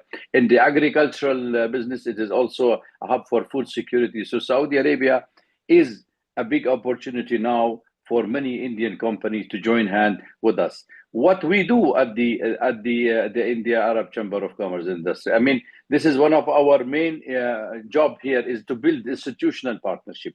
We have a liaison platform between Indian ministries, Indian Arab embassies, private sector, to identify new investment and new opportunity.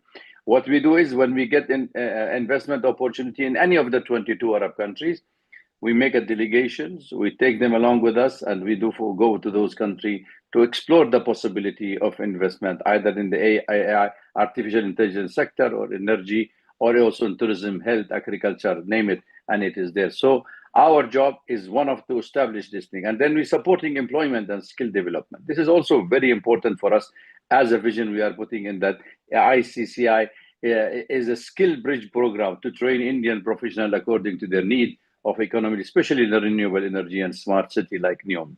So we are now expanding not only in Delhi, we are going to have a presence. We have already established office in Hyderabad.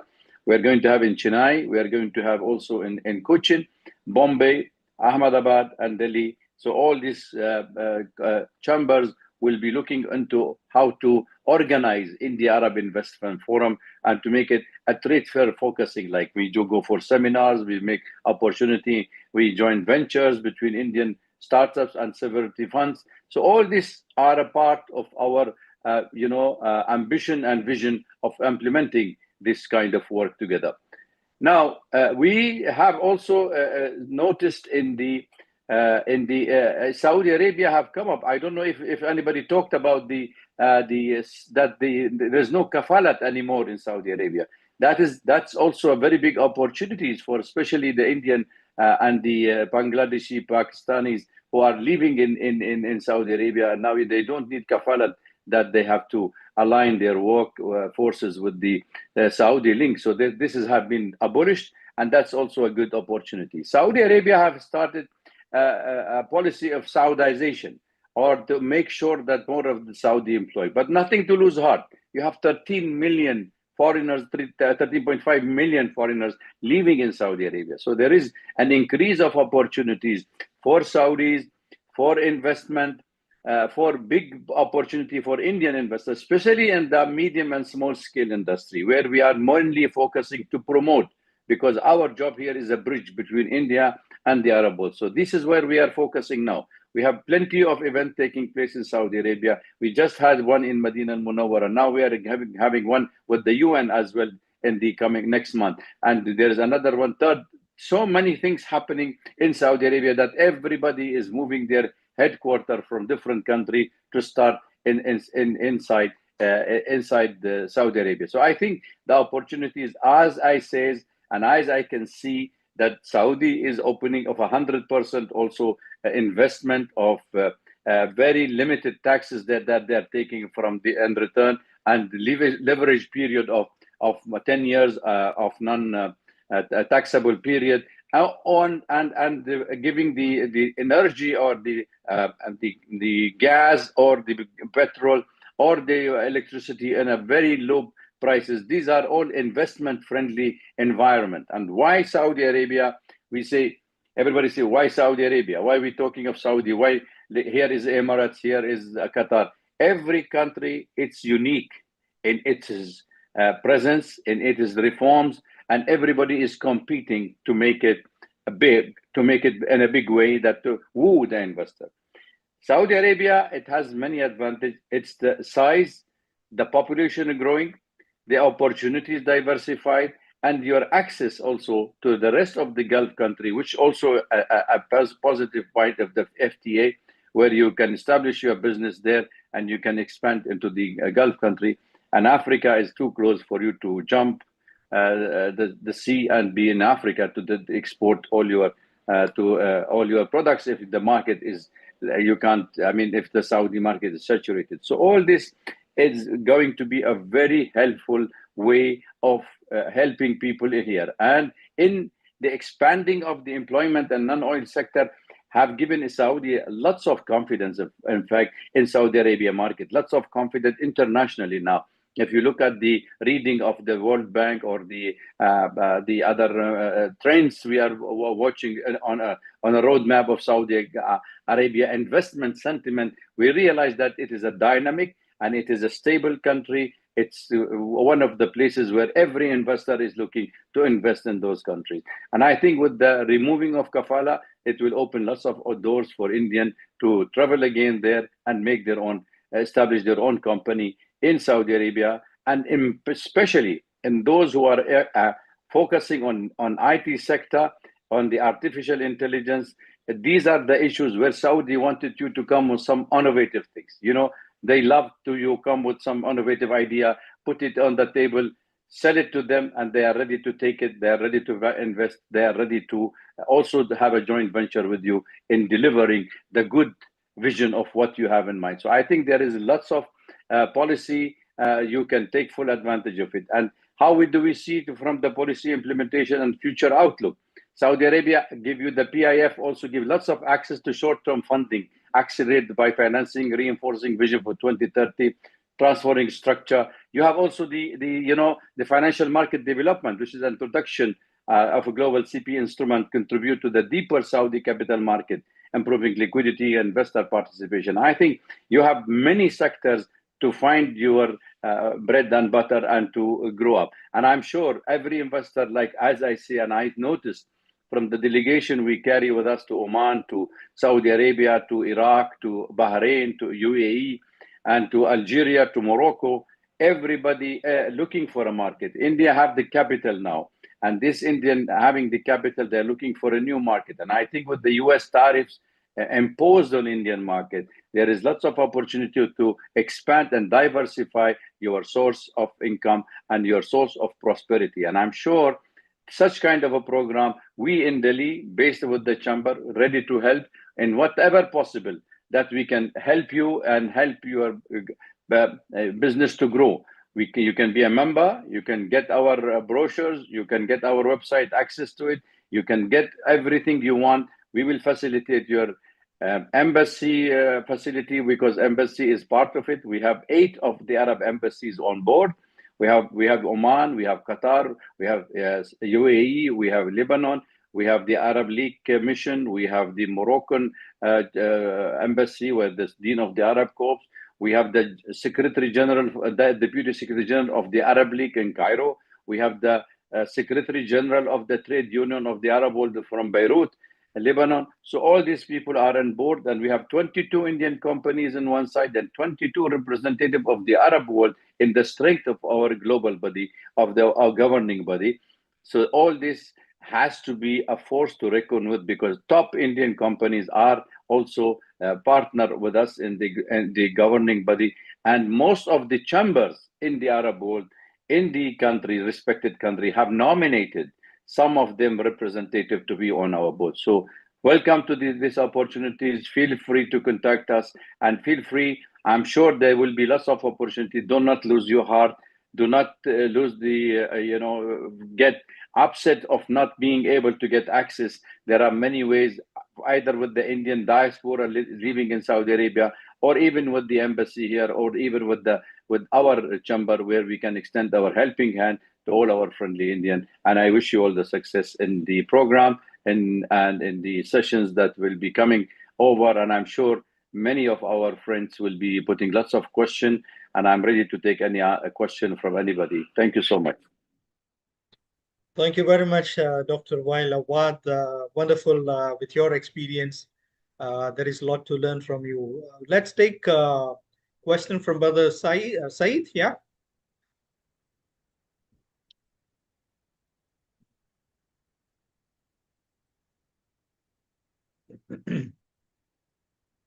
You're able to unmute, Brother Saeed? All right. Admin, can you please take yeah.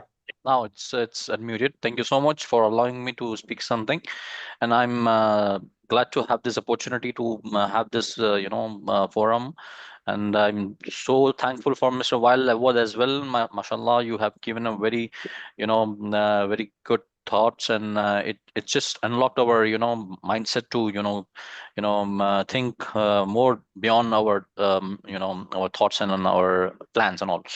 And one very important question I was having since since maybe 1 hour. I'm just trying to put my question here. So related to you, Mr. Wael, I would like to have your your expertise and your opinion on the thing that if it is possible to run a business remotely as an e-commerce business in Saudi Arabia, especially, so that we can we can offer some of the services or some of the products from the India itself, or is it recommended to sit in the Saudi Arabia itself to sell into the Saudi market? Oh, thank you. I think this is very important point you raised, because most of the people nowadays, even when they are joining some company working remotely, it's not necessarily you should be physically present in those area where of your investment. However, in Saudi Arabia also they have started something called the smart cities, and smart cities which Saudi Arabia is promoting, and this is part of their vision that you do not need to be physically there, but you need to register for sure, and you will be able to function from wherever you are living. So I think that also give you a good opportunity, whether in the sports sector, whether it is in the IT sector, whether it is in the tourism sector. So there will be lots of opportunity given to you from the Saudi point of view in terms of where you can stay and without disturbing your workload from where you are. And there will be lots of opportunity. Just visit their website of focusing on those areas, especially in the smart city and artificial intelligence, and you will find your answer to your question. Thank you. Thank you so much, Mr. Weil, for a very quick and very clear answer. And another thing, I just wanted to know, if I'm having a company registered in India, which is not more than 1 year old, is it possible to have that registration in Saudi Arabia, or we can have some collaboration with any registered company over there? I think you can have your own, but Saudi Arabia is looking for a medium and small scale companies for sure. It's better sometime to start with some company there in a collaboration. Why I'm saying this is the personal, where we get lots of feedback from many of the people when we discuss that the fee for registering a new company in Saudi Arabia, some of the young people like you may not be financially strong enough to spend that much of money, which can be utilized in something else. Yeah. That can help you in rebuilding and reshaping your work in case you have the good partner, and I'm sure you will find money. And later stage, you can expand to different part of the city. First, you have to put the footprint in the country where you can show, and you will see the potential of your work, how much you can have a competitive environment where you can grow bigger and bigger there. Thank you so much. Thank you so much for your quick answers, Welcome. Mr. Weil. I'm so thankful for you. Thank you so much. You can carry on, Mrs. Raj. Thank you for the opportunity. Thank you. Yeah, thank you, Brother Saeed, for your questions. And let's move for Syed Muzaffar. I know you must be waiting as well for a long time for your question, please.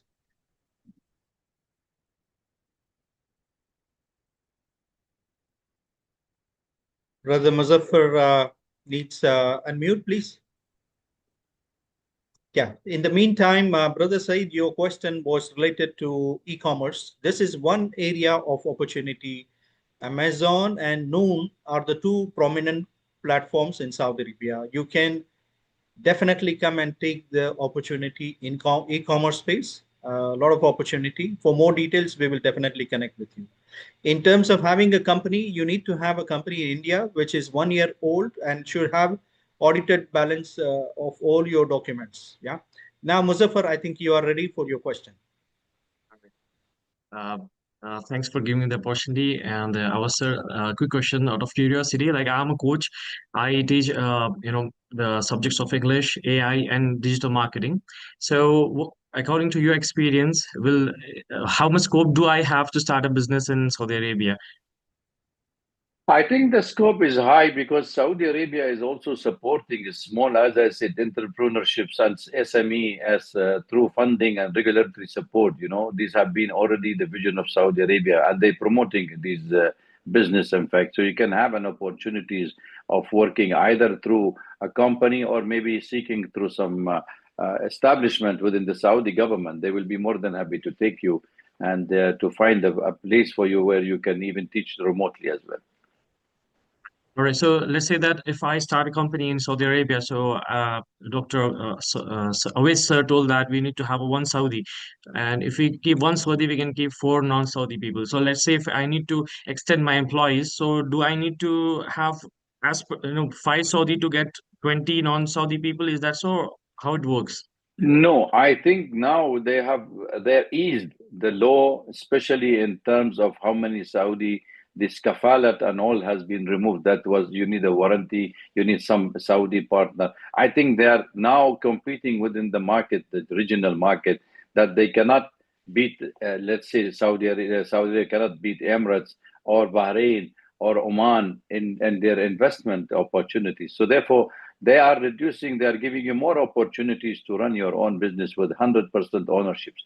So there is you have to look into the law. I am not very familiar with the new laws, but as I have been discussing with my colleagues and with the people of whom I have been in touch with them in Saudi Arabia, the legislations and the new regulation is much easy to make it more influential, make it more competitive. Thanks. Well, last question. As a Saudi, I know that it's a non-taxed country. So I heard that you need to pay 20% of your tax from the profit what you earn from the entire year. So that actually that hit my mind. Like, is it a new thing has been applied, or I was not aware of that thing? No, I think what I have read about the Saudis law and all that, they are having some 15%, 15 to 18% that they've been asking on that the taxation. But I don't think there is a limit. There is an upper limit for that. That if you exceed certain level of your revenue, that's where it is implemented. But within that range of I mean the range, I am not aware that I can figure it out, or we can read it, how it is being structured in a manner that you will have the minimal. If you are earning as a beginner, it will be minimal taxation on your earning. Thanks a bunch, sir. Thanks for helping me with the questions. Thank you. No worry. Thank you very much, Dr. Rubail Awad, for your Thank you, generous Siraj time, bhai. for your questions and your clarifications on this. Thank you very much. We will Thank you. definitely be connected and take your advice from time to time, sir. Jazakallah khair.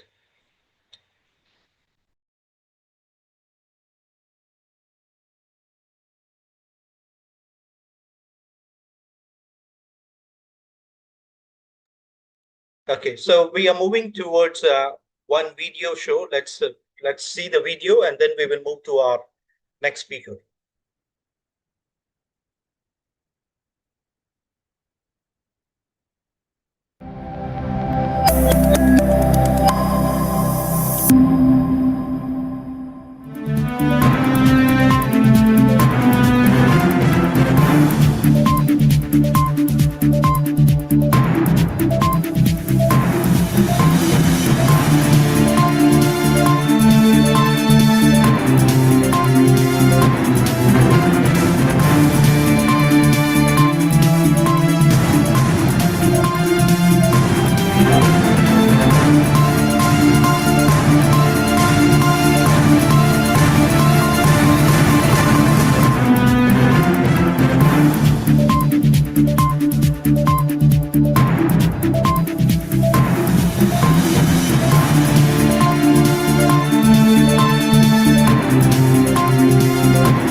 Brother Muzaffar, your questions were very much technical in terms of what's happening in Saudiization. So to tell you, it is not very much that you need to have your Saudis in the company from the day one. There is, as we have seen, all the speakers, they're saying country is open and flexible. You don't need to have the Saudis in your company from the day one, because the country is opening and it is flexible for you to come, experience, and then move forward with the regulations. Okay, so don't be that, from the day one I need to have Saudis, and it's not going to be that way. It is very simple. As you talk to the bright members of who are experienced here with the agencies, you will have a great hand-holding support. Yeah. Right. In terms of our next speaker is going to be Mr. Sajid Satak. He is the Director General of UEF, and Managing Director of Inno Group. And we are going to be having, his topic is going to be UEF Introduction and Trade Summit in 2025 at Chennai. And he is going to be presenting about the international delegations. But before that, we want to have the video of, let me see, there is a video happening. So we will have one more video and then we go to Mr. Sajid.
Yeah, that was the video from our SYPA's initiatives. Just to tell you that, Mr. Rapik is the chairman of SYPA, the organization which are very much involved into all kinds of community support, educational initiatives, entrepreneurship initiatives.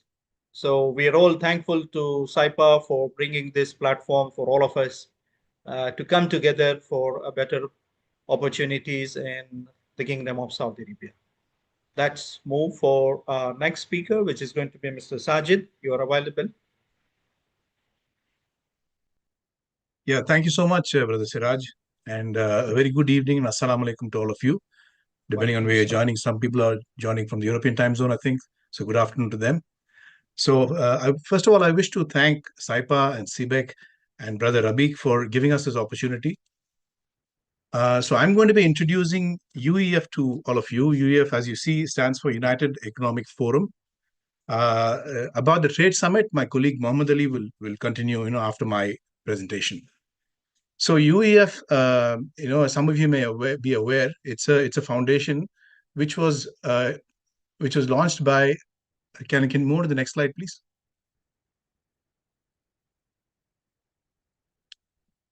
By Mr. B.S. Abdurrahman. As many of you may well aware, he was a philanthropist, educationist, as well as an industrialist. He was the founder of ETA and several other companies that you may be aware of. Can you change the slide, please? I don't know who's operating the slides. Mojin, sir.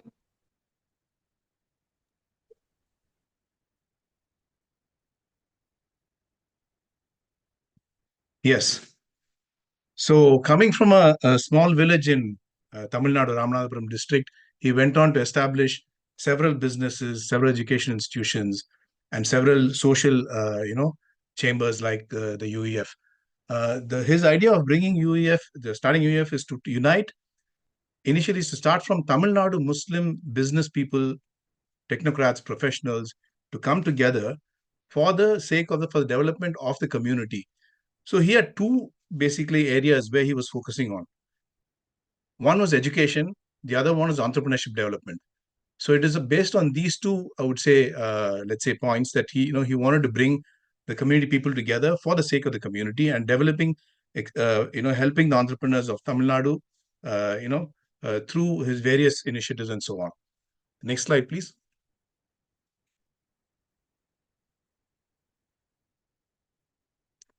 So the vision of UEF is to emerge as a premier forum for enabling the backward community. Here, the backward community stands for the Muslim community. Basically, that's the government terminology that they use. So we have just kept that in our vision. And the society at large. So we're not limited to growing our community alone. We also want to contribute to the larger society. And how we're going to do this is to become inspirational and formidable contributors to the nation and beyond. And we want to do it through economic enhancement, education, and social development. So basically, as you know, whether you want to spread education or whether you want to go through social development, economic enhancement is very important. So our focus is, always, economic enhancement, but of course, the ultimate goal is social development.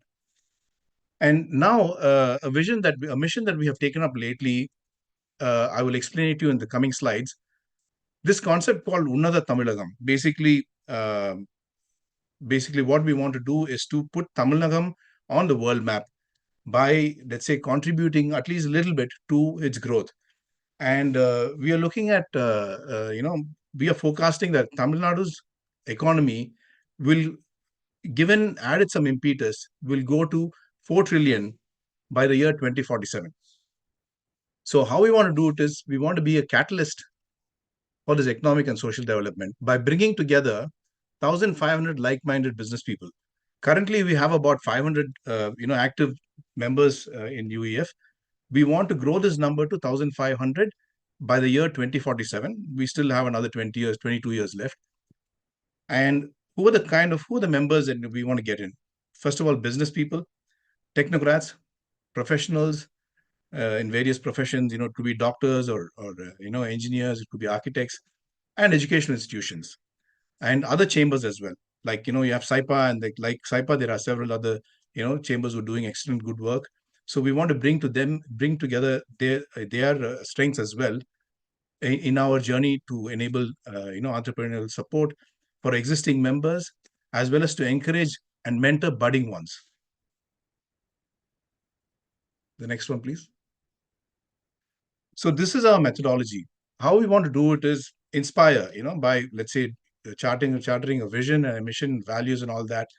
And we conduct various trade summits and events, which about which Mr. Mohammad Ali will explain to you in the next session.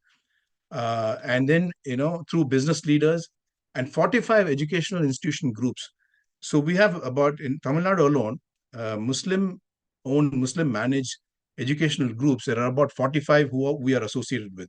So we want to leverage, our through them as well, by creating a unique platform over here. So we have this ICED concept, which means basically first we want to inspire, then connect, which is this stands for the C, which connect. So this is the idea of connect is basically once we have 1,500 members, that means every one of you're not alone. You have another 1,499 members to support you. So that is the power of networking. So we want to leverage the power of networking, and by conducting again seminars and conferences and so on, rejuvenating existing, let's say, contacts, and again further developing potential contacts that can help our members. So how we want to engage is by periodic visits. So we visit our member organizations, discuss various ideas with them, and our idea is to spend at least 20 quality hours in a year with each member, and help them, let's say, get into MOUs and collaborations either among our members or with other contacts outside our membership also. So we want to encourage more and more people to enter into collaborations. That's how we can leverage, the power of your business. Then we conduct also business knowledge sessions, special lectures, with industry captains and so on.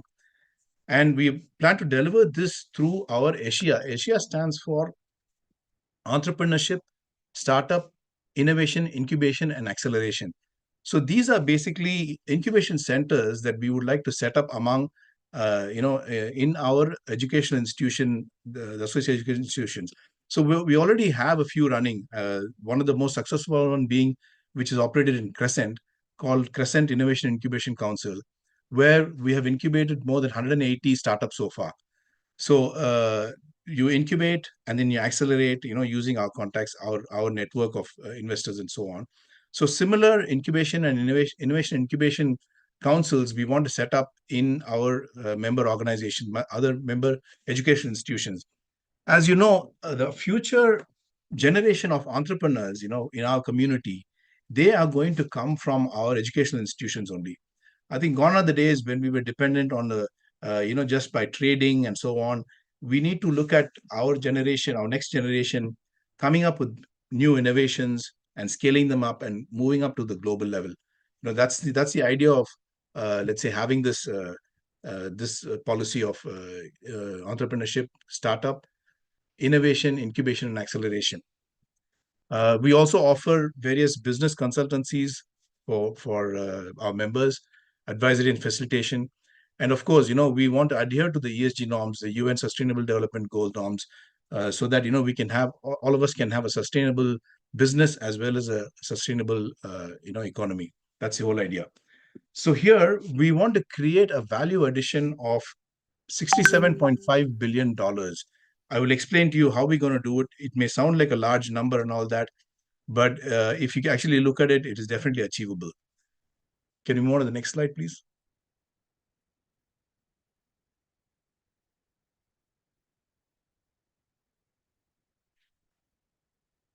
So these are some of the projects that we have facilitated for our members. Of course, just 6 mentioned over here. There are several others where UEF has played a very, let's say, crucial catalyst role in facilitating these businesses. The landmark one being the Twin Health, which was, in fact, I must say, it was incubated, or rather the idea, it was seeded during one of our trade summits, where the two founders of this company were brought together on a platform. If they meet each other for the first time during our trade conference, and they go on to set up a business which is today valued at 1.7 billion.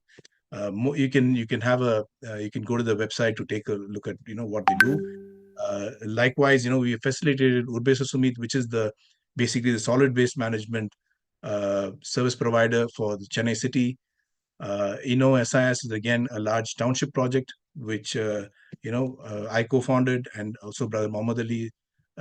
Together we are building this township. CNO, as you see, is our president, Mr. Ahmad Buhari, his thermal power plant, which has a value proposition of 1.2 billion. Likewise, we have CPOL, and SMC is again a hospital, which is basically being conceived as a hospital come a medical university. So as you see, all these projects were sort of initiated, or rather, like, the idea was seeded in one or several of our, let's say, trade summits and forums. Next slide, please. So I spoke about the value addition of 6.5 billion, and this is basically, how we come to arrive at that figure. Basically, if you look at the year 2025, today, the India's GDP is 4 trillion, which is slated to grow to 27 trillion by 2047. The 2047 being the 100, let's say, year mark of our independence. And Tamil Nadu government, if you look at Tamil Nadu GDP, if you look at it today, we are at 360, and by, let's say, natural growth, it will go to 2.7 trillion, because Tamil Nadu has a growth rate of about 9 to 10%. In fact, last year was much higher, but anyway, I'm looking at an average growth rate over the last few years. So this is at this growth rate, we will go to 2.7 trillion. And just breaking that down to the community, our Muslim community in Tamil Nadu represents about 5.8%. So by sort of taking that breakup, our community currently is contributing around 18 billion is our estimate. Of course, it has to be validated with empirical data, which we're working on. But this is a rough estimation of what our community could be contributing to the Tamil Nadu economy today. Now, as business as usual, we will anyway grow from 18 billion to contribute as a 135 billion by the year 2047. Likewise, the Tamil Nadu GDP is going to go to 2.7 trillion. What we are looking at is basically through various, let's say, activities that we're doing, to various summits and various collaborative, initiatives that we want to bring. We want to accelerate this growth to another 2%. Instead of growing at 9 to 10%, how can we grow at 11 to 12%? If you look at it, it's not like a huge task. It is just that additional sort of 20% impetus that you need to give to our businesses to reach at this level.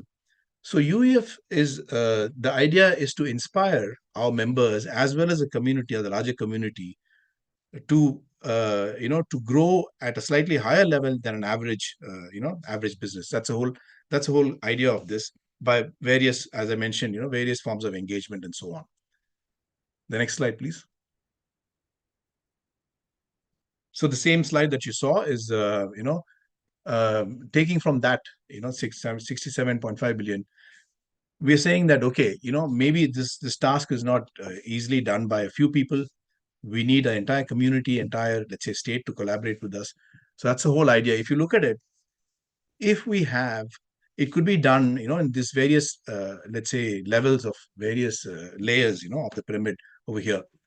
Can we create 100,000 people, 100,000 entrepreneurs to have a revenue of, to have a GDP of 6 crores per business?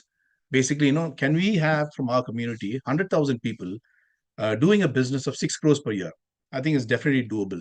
Similarly, you go to the next level, is it possible for 10,000 people from a community to do a business of 60 crores? So likewise, we built a pyramid over here. So if you look at it at various level, we'll be able to, let's say, achieve this growth. It's not necessary that it's only the very big businesses or very large businesses can contribute to this. At every, let's say, business at its own level can contribute to this vision is what we feel, and we want to encourage people to come forward and, join us in this mission to put Tamil Nadu in the world map, and especially our community's contribution to be made visible to the world. That's the whole idea of this United Economic Forum. Next slide. So the same thing is represented as a table over here. So we can do this through various other, let's say, areas as well. Just first one, what you see is members, which are like, entrepreneurs and so on. The next table that you see is through Asia centers, that is educational institutions. If we can, create startups over there. So we are looking at, 45 educational institutions groups. Can we create 100 startups, who are worth $15 million by the year 20? So we still have 22 years to go. So can each of educational institutions create 100 startups, which comes to about like, so over 22 years, you're looking at 4 or 5 startups a year. If we can create, those startups go on to achieve a revenue of $15 million, then you easily come to that figure. So there are various, let's say, sources of where we can create this value. So we're just trying to, let's say, open the eyes of, our members as well as the community at large, to say that this is something which is, which is not that difficult if we all put our minds together. And of course, the next slide that you see, next column that you see is again through chambers, like, let's say, similar and like-minded organizations like SYPA, like SIBEC, and so on. If we can engage, other chambers as well to join us in this mission, that's again another area of, where this economic growth can be contributed. Next slide, please. So if all of us keep in our minds that 10x is what we need to do, which means we still have another 22 years to do it. So year on year, if I'm going to add 12% growth to my business, then we will achieve this 10x by the year 2047. So this is the philosophy that we're working on. Next one. So yeah, UEF is looking forward to your kind support. And please don't hesitate to contact us, if you need further information on this. we will share the contact details to SIBEC, and all of you are welcome to reach out to us, if you need any further information on this. Thank you so much for this opportunity. And now over to my colleague, Mr. Mohammed Ali, who will explain to you about the trade summit that we're organizing this coming December. Thank you so much. Assalamu alaikum. Walaikum assalam wa rahmatullah. Thank you, Mr. Sajid, for your wonderful presentation.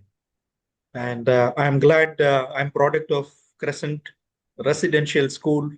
I did my Crescent schooling those days when our late Abdurrahman Saab was there.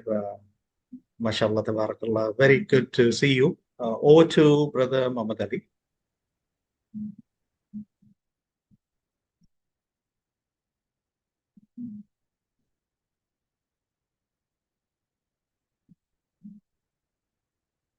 Bismillah ar-Rahman ar-Rahim. Assalamu alaikum.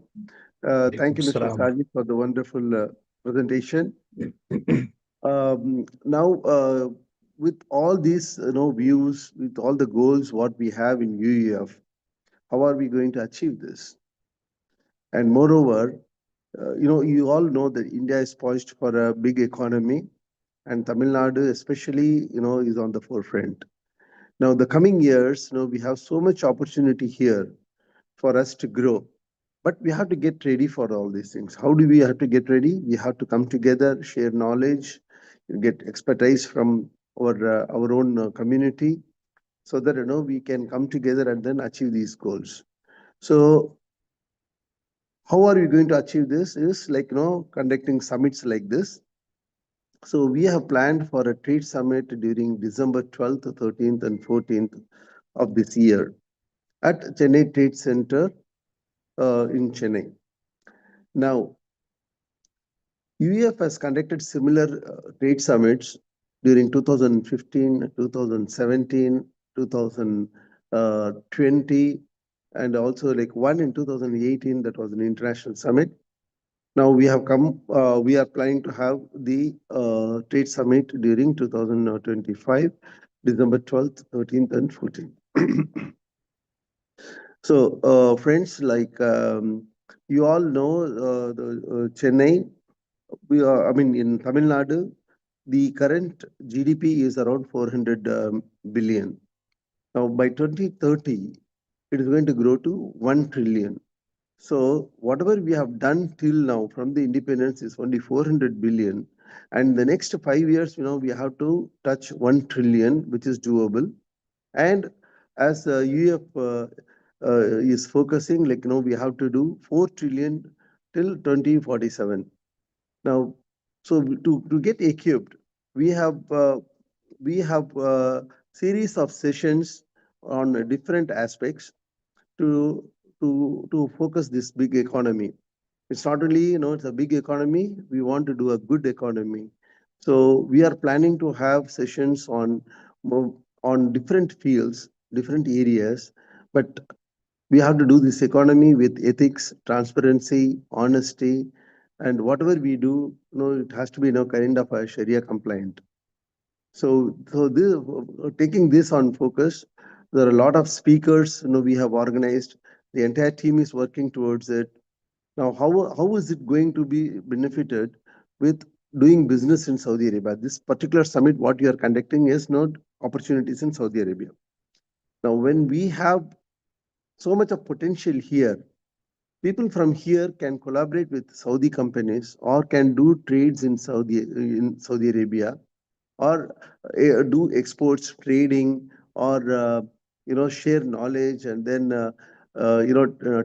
share technology, or get start companies in Saudi Arabia. For example, like construction companies, there's a boom there.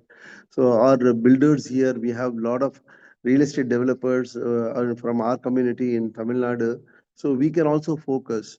So we invite people from Saudi Arabia also to come here, register, and then share their knowledge, share their opportunities. So people from here, they get to know what is there in Saudi Arabia. That is also a booming economy, so that we can collaborate and we can have trades and businesses in Saudi Arabia. So whatever we do, it is going to be like beneficial to our community back in India. And as Mr. Sajid said, during these summits, when we come together, we collaborate, and big businesses have taken place. So as he said, that Twin Health, um, when these two gentlemen, when they joined and when they discussed, a big company is evolved today, which is worth around $1.7 billion. Likewise, there are many companies. For example, this is the Trade Summit slides I would like to share. You can go one by one. So this is on the December 12th, 13th, and 14th. The next slide.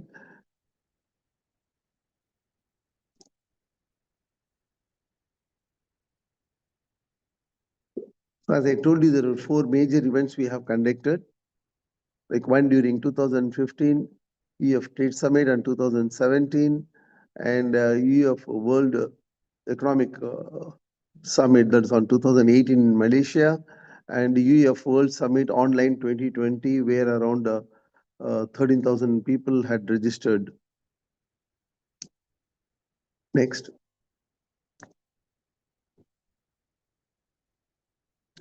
So after 5 years, now we are conducting this summit. Next one. As Sajid said, our main focus is on making Tamil Nadu as a 4 trillion economy by aspire, inspire, and impact. So this is our main theme. So as I told you, like 2.7 is what Tamil Nadu government, according to the projections, it's only 2.7 trillion. But with the collaboration and other things, so we want to grow 1.5 times. And so achieving 4 trillion, we feel it is possible. And we have been talking to the government, we have been talking to all the officials. So we are getting ready for that. Next one.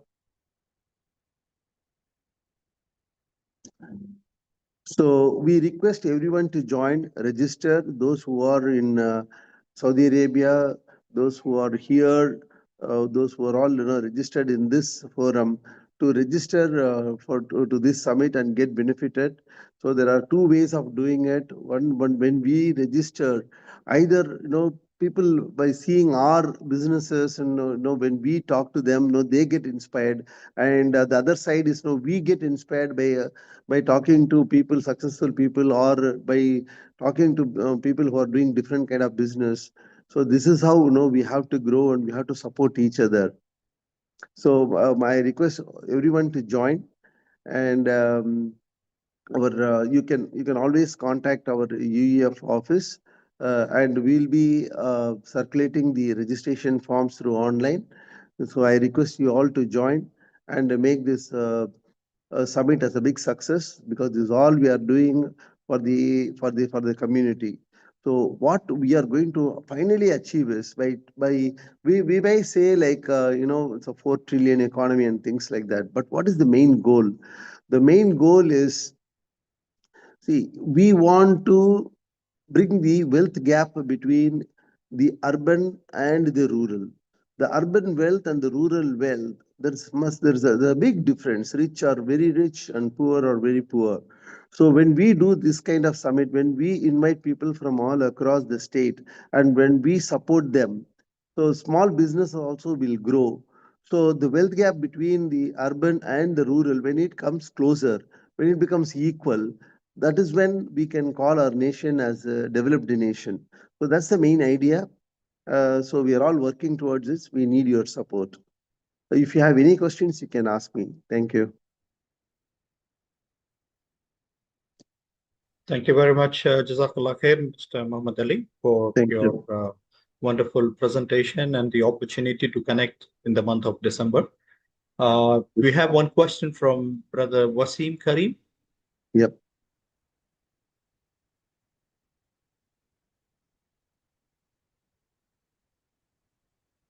Yes, Brother Wasim. Assalamu alaikum. Walaikum assalam.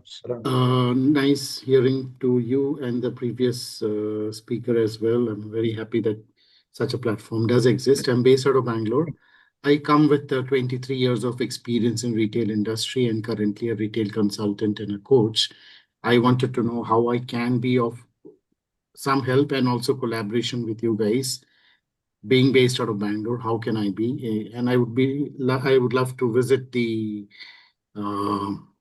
um, the conference which you are having in Chennai between 12th to 14th of December.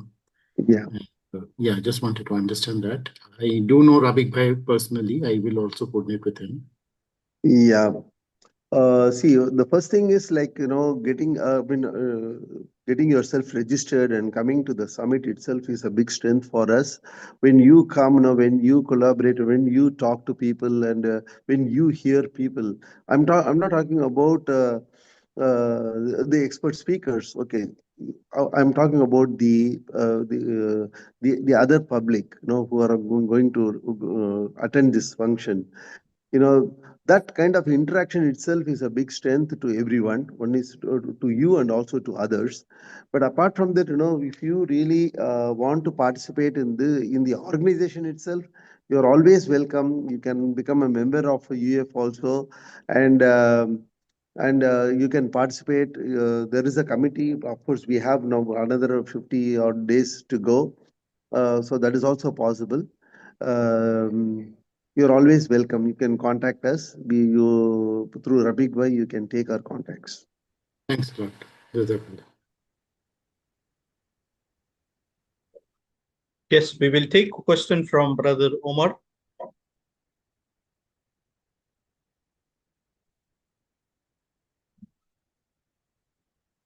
Omar? Yes. Assalamu alaikum, brother Ali. Walaikum salam. I am Omar. I am from Tirunelveli district, and I've closely been, following your presentation today, and I am very excited to know that you're interested in empowering the entire community, along with the Tamil Nadu economy. So my question is, what is the prerequisite to be a part of the trade summit that's happening in December? That's my first question. And my second question is there any provision in your organization or in the forum to encourage entrepreneurs to start their own businesses with a high vision? So these are my two questions. Okay, your first question is like, what are the prerequisites you asked? See, either you aspire to become a businessman, or if you are a businessman, no matter what scale you are doing, you can always come. You can register yourself and you can come here. So there are you will see the support from everybody, because it's all our own community. More 95%, you will see our own community people. So they will be very happy to share their experiences and their ideas. You can collaborate on whatever field you have. You can approach the same industry people to get knowledge, to share knowledge. So that's it. So if you have aspiration to become a businessman, also you can come. Or if you are doing any kind of business, small or big or medium, you're always welcome to be part of this summit. Number one. And your second question is, to start a business and things like that. If you're asking me that, we do have, I forgot to tell you, we do have an exhibition hall where there'll be around 100 stalls will be there. Different businesses will be displayed from small, medium to big. And there are pavilions where there are startups. So because we are involving educational institutions, like your Crescent College has got an incubation and startup setup.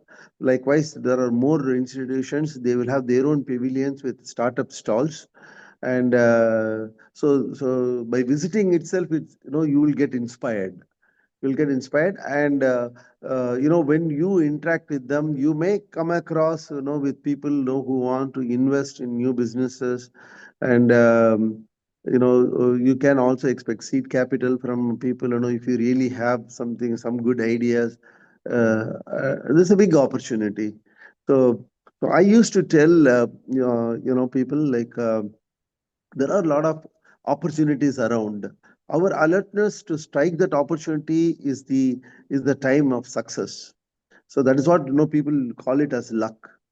So luck, in the sense, in business sense, at least, luck is nothing but, when opportunities revolve around, we just leave them. We don't we are not alert enough to take the advantage of that. So your alertness and your time to strike the opportunity, when it crosses you, that's the time, the success lies, and that is what, we can call it as luck. Because everybody has got this opportunity going around, and now Tamil Nadu has got so much of opportunities revolving. So it's for you, up to you to come, interact, and then take the opportunity. Sure. Thanks a lot, Brother Ali. May Allah reward you and the organization, and also help us to achieve the goals, Thank the you. noble Jazakallah causes. khair. Yes, thank you. Thank you. Thank you very much, Jazakallah khair, Mr. Muhammad Ali, Thank you. for your time and the valuable advice and the platform you are opening up for all the community members in the month of December. Inshallah, we'll try to connect with all of you, inshallah. Jazakallah Thank you khair. very much. I thank Raviq, Mr. Raviq, SYPA, and all other organization, all our friends, for giving us the opportunity to come and present UEF and the summit. Thank you very much. Thank you, sir. Assalamu alaikum. Assalam. Siraj brother, next Assalam. one video is there. Okay, all right. Yes, please. Let's have a video, Yep. and then we move to our next speaker.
Excellent. Thank you very much. The last line is the most important one. Be part of the future. Right? So let the generations benefit. Be part of the future. All the members who are here connect with UEF, United Economic Forum. And it's a great platform from Brother Sajid and Brother Mohammad Ali. Thank you very much. Thank you. Coming to our next session, which is going to be by very important one, our Brother Adil Al-Raji is our next speaker. He is a distinguished business leader and entrepreneur, recognized for his influential role in shaping the fintech and banking landscape in Saudi Arabia. with over 23 years of executive experience in the banking.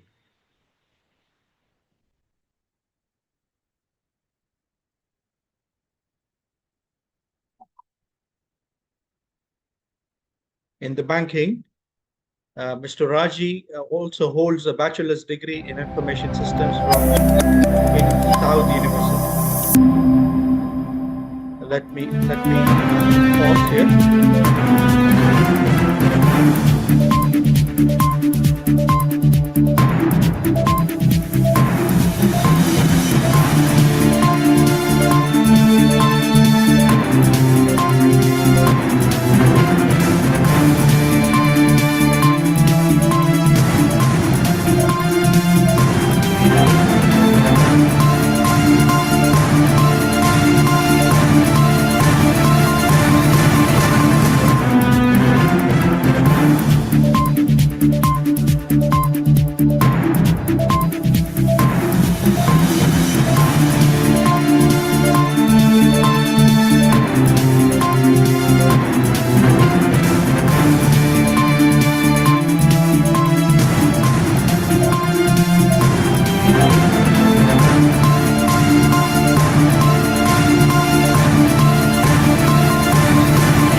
Dear members, there is a slight change in the schedule due to sudden incident or the death of some member in the family of Mr.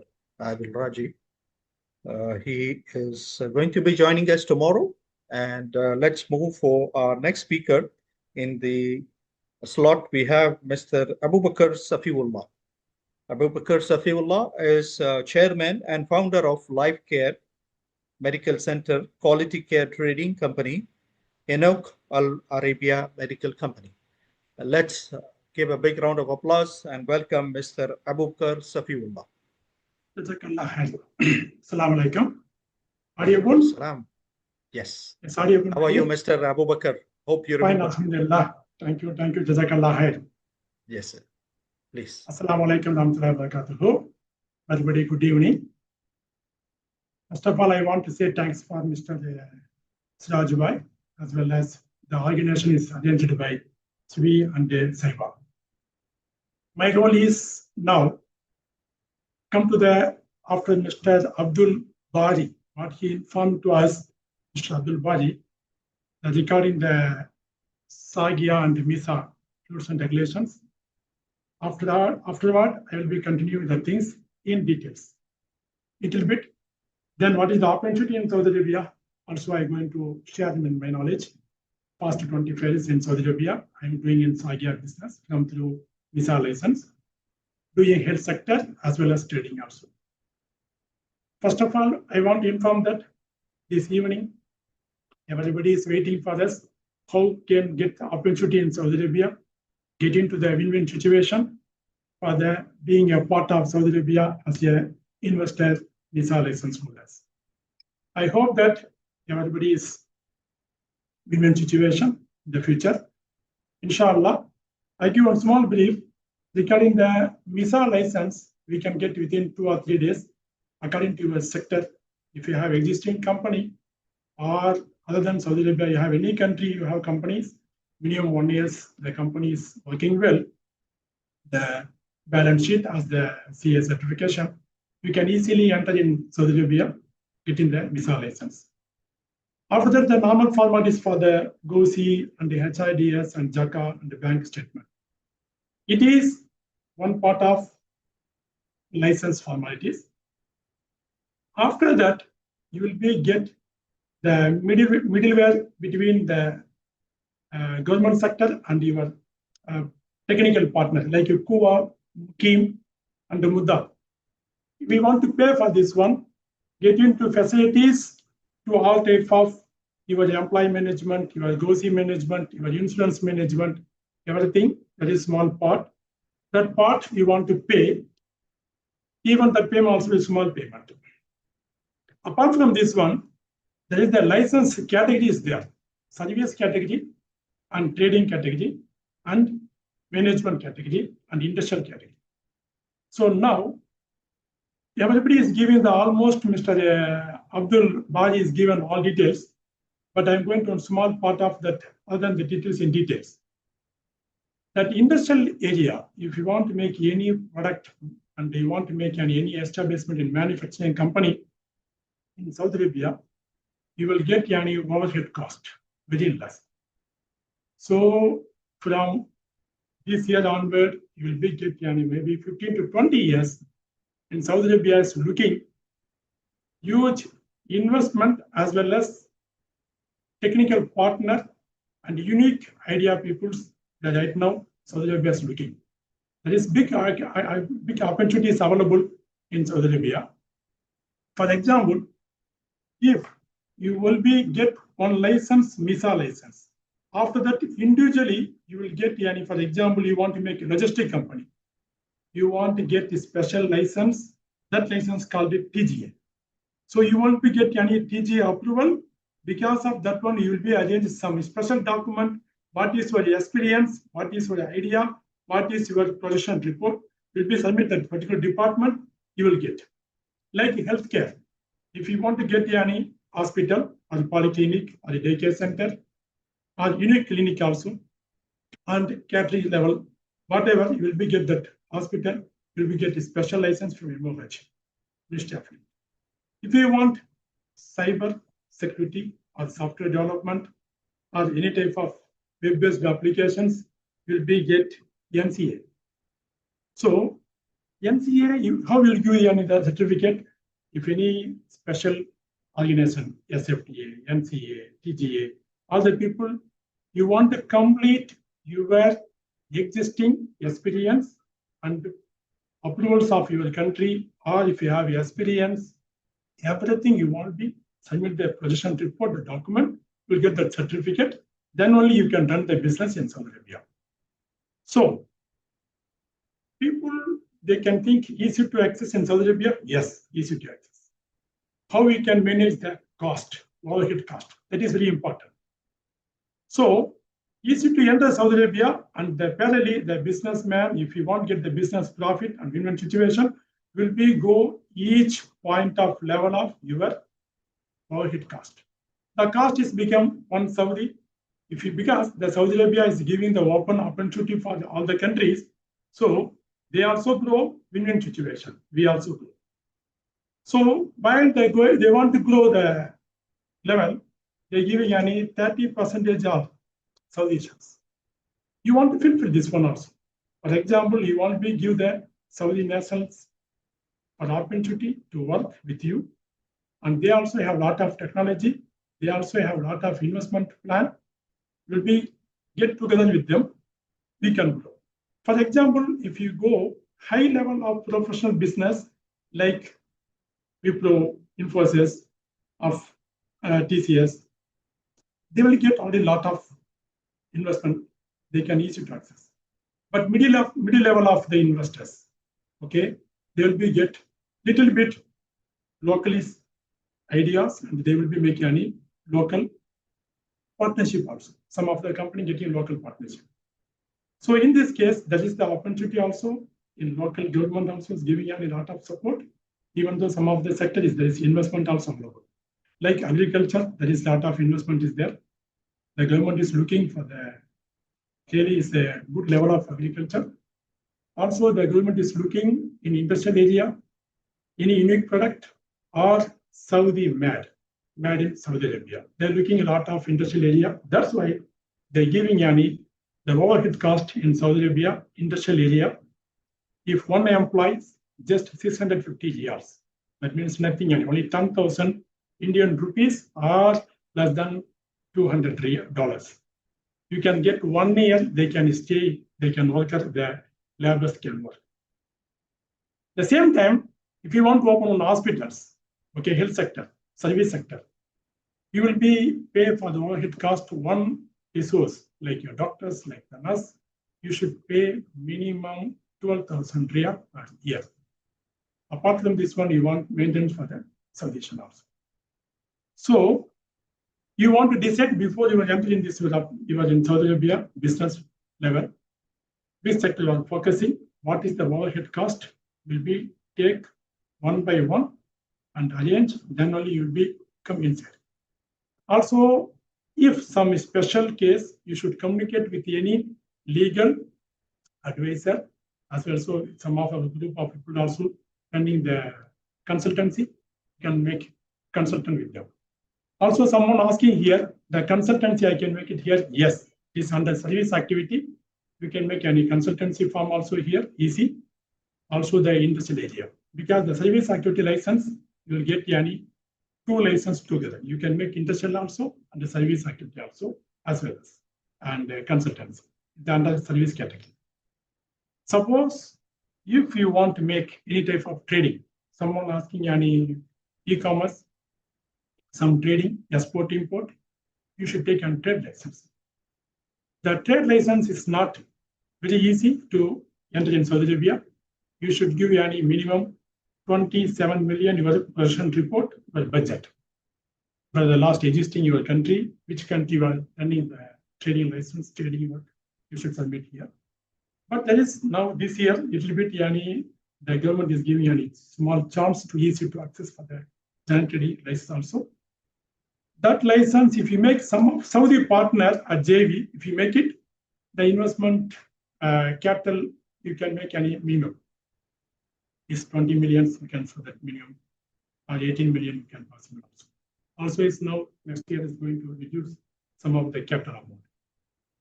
Also, now there is one good chance for foreigners. You can make any 7 million reals license. If you make it any capital is 7 million, paying capacity 7 million. You don't need to bring within a year immediately, 1 year, 2 years, 3 years. You can show them your capital investment is 7 million or more than 7 million reals. You will get any premium residency also easily. Also, the high professional doctors, they can get any premium residency ID. This is also one of the. Also, you will get any all eligible, which is getting the national, Saudi Arabian national, what is getting the all eligible, you will get this equal to the premium residency fee. So my point is now a lot of opportunities is going on in Saudi Arabia, especially health sector. Because which is have any 20 years experience, health sector also is going on a good level. Robotic surgery is coming here. Also, lot of daycares, especially any health sector, small level and medium hospital level also.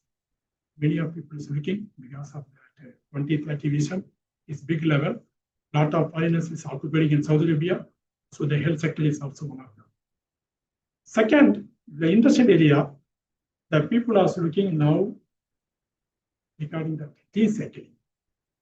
Recycling in Saudi Arabia now is the big space is there. Just I give any some of the other areas, especially recycling, like plastic recycling, paper and carbon recycling, also the PPLD recycling. Because the environment is looking in Saudi Arabia, recycling, making any product in Saudi Arabia itself. Saudi Arabia is highly focused in manufacturing unit and manufacturing area made in Saudi Arabia. So there is also big chance. Many of our people thinking, no, manufacturing unit is a big investment. No, not like that. They're giving is the land for you for the industrial area, very minimum amount, from 3 real per square feet rent per year. It is like, can say 30 rupees per rent, and less than $1 is 1 year rent for 1 square meter. So there is a big opportunity to make an industrial. If you have unique product, or in the same product also, you can make it here easily. And even that different type of like agriculture also is looking. You can make a lot of agriculture products here. Also the agriculture, infrastructure also they're looking. And also the meat, especially chicken. They're making any poultry farms is also looking here, so there is too much. So FMC product is also looking in Saudi Arabia. It's a lot of huge. The government is giving a good opportunity. Even though if other country have nice product, you can get it any through SFDA. The SFDA is giving an easily now. All type of product is licensed. Will be get that one also. Finally, there is an important issue I want to inform that the people is thinking in Saudi Arabia while it's making an investment, like past 20 years back, there is very problems, the Saudis like that. It's nothing with it. Nowadays, if you make it all type of legal, if you follow, it's easy to do business in Saudi Arabia. But you want to follow all type of legals. It's very easy also. Again, I'm telling that. So if you want, many consultant is available here. Also, it's easy to all type of website is available in English and language of Arabic language. You will be entered all your certification, your entity initialization by online. You will get within a week, within a 2 week, getting a visa license. Then after that, will be go through individual your department. Commercial license also very easy.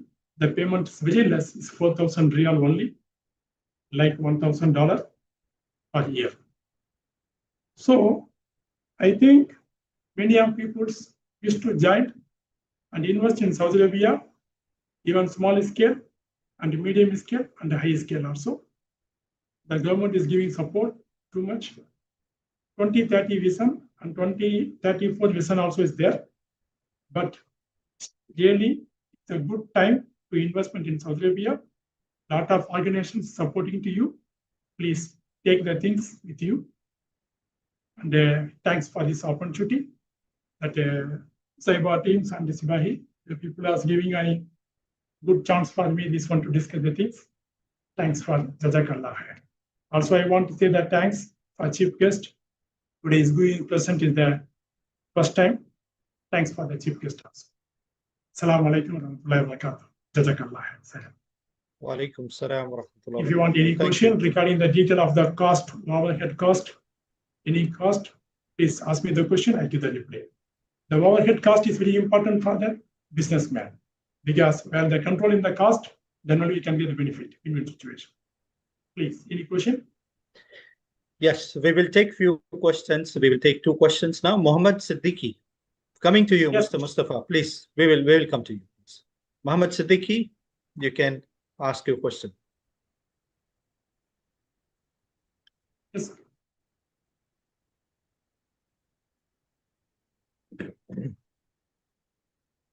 You're able to unmute, Mohammed Siddiqui.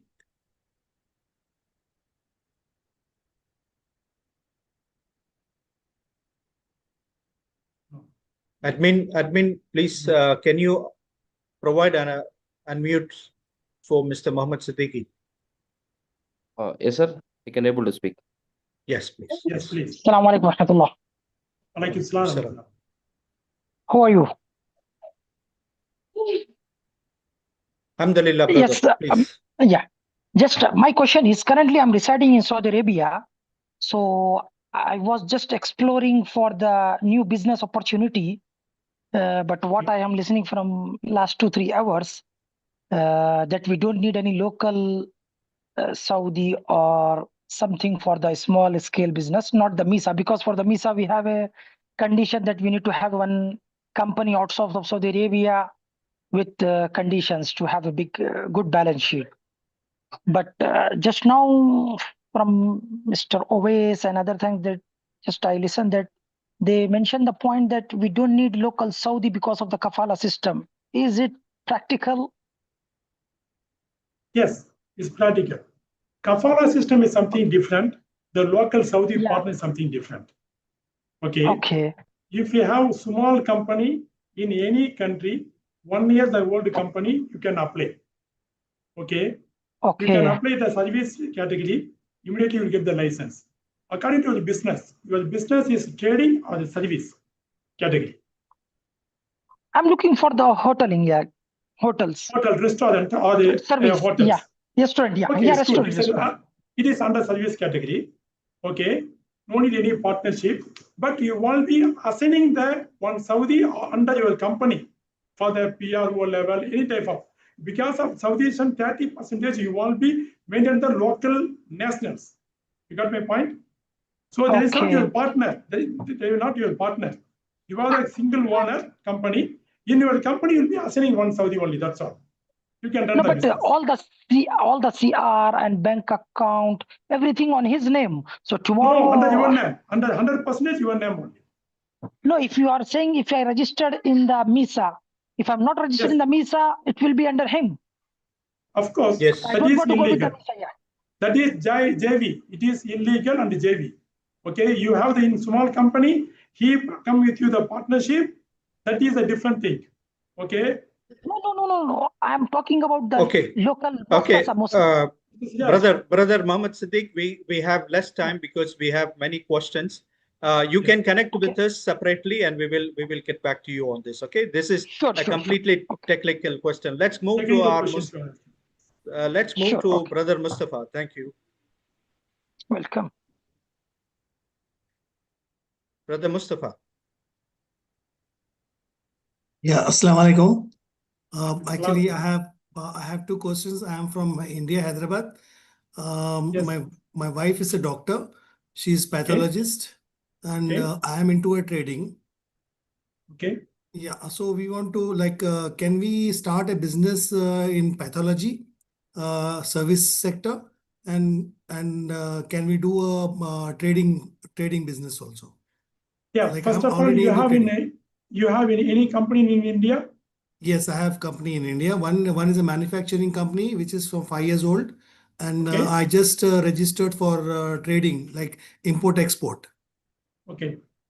And my wife, she want to start pathology. She's 15 years experience. She can run any own lab also. She can run it, right? Yeah. She have in the lab in India. No, she is working right now in one of the top hospitals in Hyderabad, which is called AIG. Oh, okay. No, you want to enter by Sagia through your any local company only, get in the lab. Then your wife can get any premium residency. You can occupy with the premium residency. Then you can try for the trading license. But trading license is something different. It's not coming under the service. Yeah, no, there are two businesses actually I want to know. First is pathology. You can just explain about the pathology, then we'll take over the pathology and the service category is coming. Lab. Yes, yeah. You can do it easily, this one. But so trading, no, how much amount and all this thing, like what are the procedure? Will you take it? Simply 100,000 real, you can make MISA license. Okay, the capital 100,000 real you will show. You have existing the lab certificate. Your wife is already pathologist, MBBS, I think, any doctor. So she can easy to access in Saudi Arabia as a lab business, laboratory business. So she can open a service unit and she can test the blood tests. Exactly. She can do it. They will be get only MOH license. That's all. You will be assigned one doctors, local doctors, anyone you will make it any under her. Okay, but she is any 100% of any owner. It's possible. And she can put a local technician. She can hire local technician, foreign technicians, no issue. And how about the machines and all those things? The units you will be purchasing locally. Because technical question, but you can purchase locally. What is the problem? So for the administration, she can be alone. Yes, alone. Everything under her hand only. She is the single owner. Okay, and, to contact any lawyer there. Yeah, Mr. Siraj will give the advice for you. This one after that. Right. And how about the trading thing or the manufacturing? Trading, you need a trading company in other countries. So my company has to be old here in India. Yes. How many? Yeah. How many years can you have a budget? Like can you have a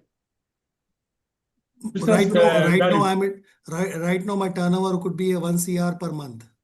So sorry, profit I'm talking about. Turnover could be cut. Can be. Your company can be accessing the trading license. Okay. So, but it has to be like some age has to be there in the company. No age at all, because you'll be making your company branch is here. It's called branch. So there is no age. You can enter any age. So how much? Also, you can get any PR search also as soon as possible. How much amount will I be investing for the registration and the administration work? Mr. Siaji will do this one. Yani. Very easy, this one. Okay. Right. Yeah, That SAGA license fees only there. Nowadays, there's a chance to open that easily.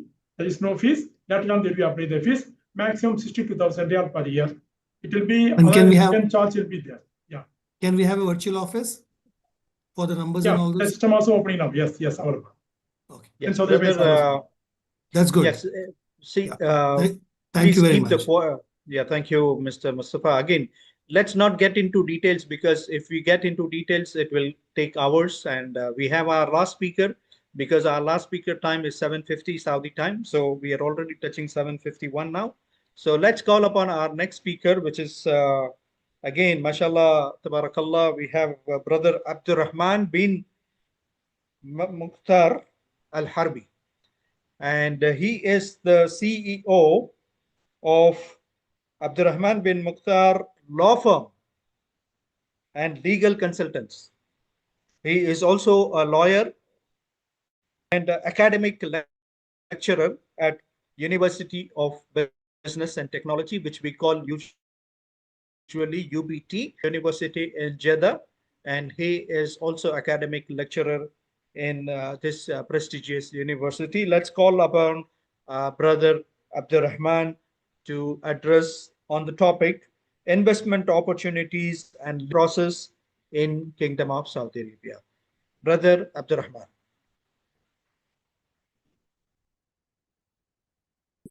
السلام عليكم ورحمة الله وبركاته. وعليكم السلام ورحمة الله وبركاته.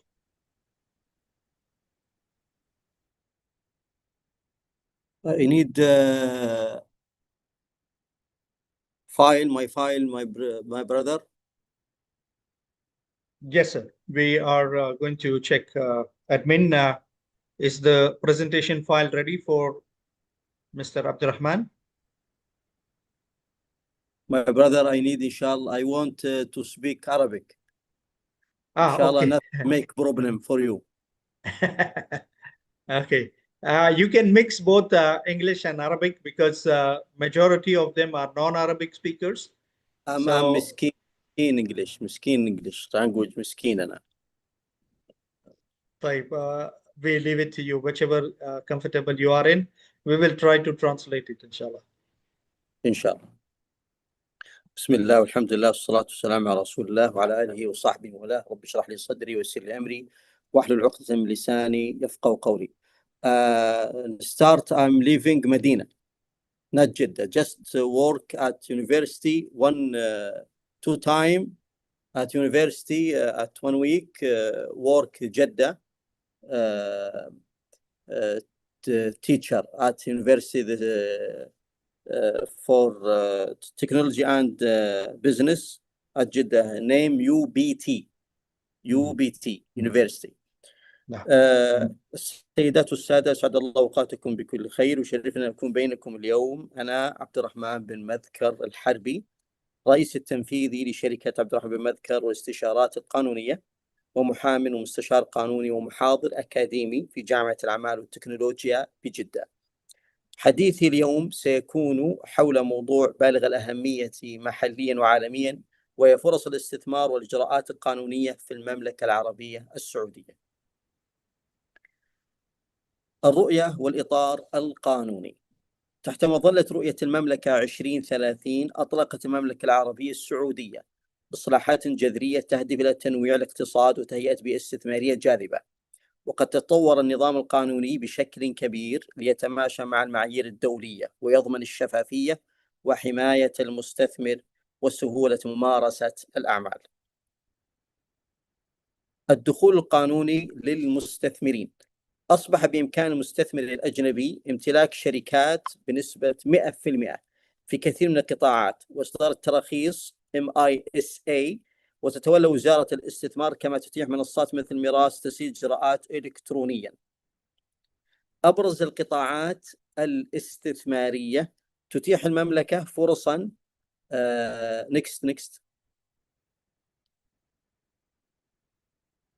next page. You can again? I can again? Yeah. Please go ahead to start with again. Yeah, so that people will understand. انترو. السيدات والسادة، أسعد الله أوقاتكم بكل خير. يشرفني أن أكون بينكم اليوم. أنا عبد الرحمن بن مذكر الحربي، الرئيس التنفيذي لشركة عبد الرحمن بن مذكر للمحاماة والاستشارات القانونية، ومحام ومستشار قانوني ومحاضر أكاديمي في جامعة الأعمال والتكنولوجيا بمدينة جدة. حديث اليوم سيكون حول موضوع بالغ الأهمية محليا وعالميا، وهي فرص الاستثمار والإجراءات القانونية لهذا الاستثمار في المملكة العربية السعودية. Next page please. Next English same. Next this okay. Again. No, another. Two page. Go back. Yes. Okay. I read now Arabic.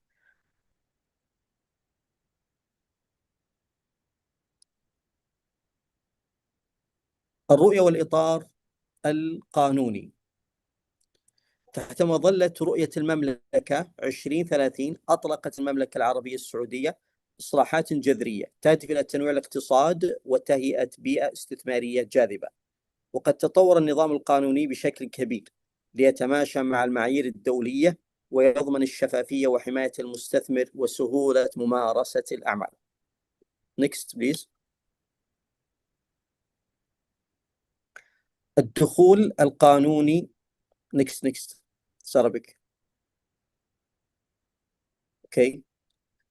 الدخول القانوني للمستثمرين. أصبح بإمكان المستثمر الأجنبي امتلاك شركات بنسبة 100% في كثير من القطاعات، وإصدار التراخيص MISA، وتتولى وزارة الاستثمار، كما تتيح منصات مثل ميراث تسهيل الإجراءات إلكترونيا. Next please.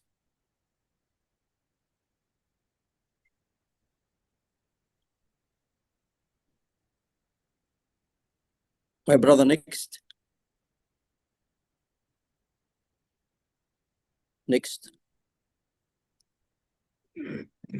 Okay. أبرز القطاعات الاستثمارية. تتيح المملكة العربية السعودية فرصا استثمارية في قطاعات متنوعة، من أبرزها الطاقة المتجددة والتقنية والابتكار والتعليم والسياحة والترفيه والرعاية الصحية والنقل والخدمات اللوجستية. Next please.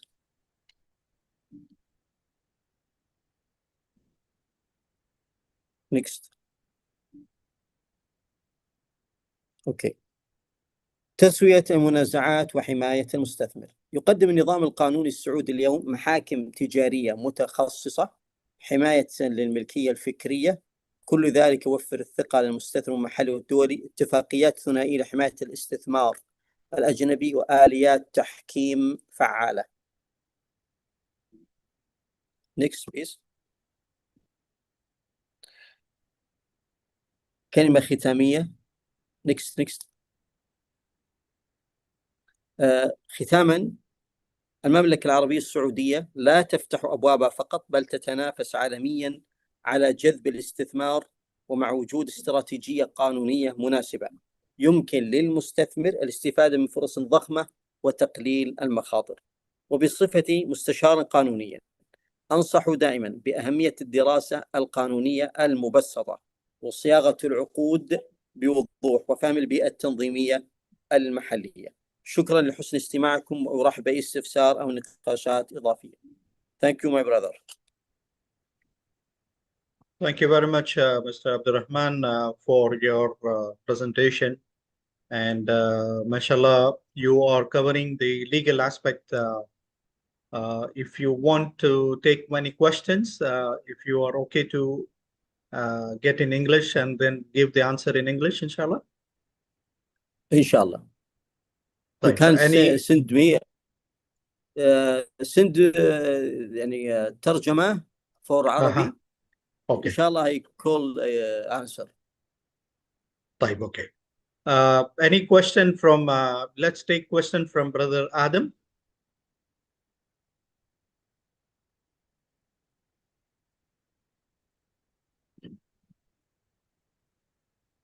question from Adam?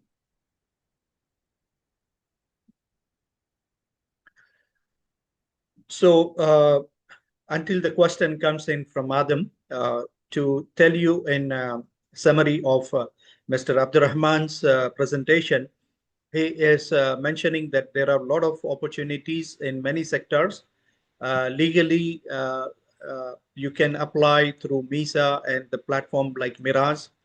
And there is a legal framework available as per the government regulation. Everything is transparent, and you can get any legal support, whatever is required. There are channels available, and Mr. Abdurrahman, he himself is a lawyer. So you can get legal consultancy from Mr. Abdurrahman as well for any kind of support you require in terms of your setup in Saudi Arabia. Since Adam is not getting into question, Mustafa, we can unmute Mr. Mustafa.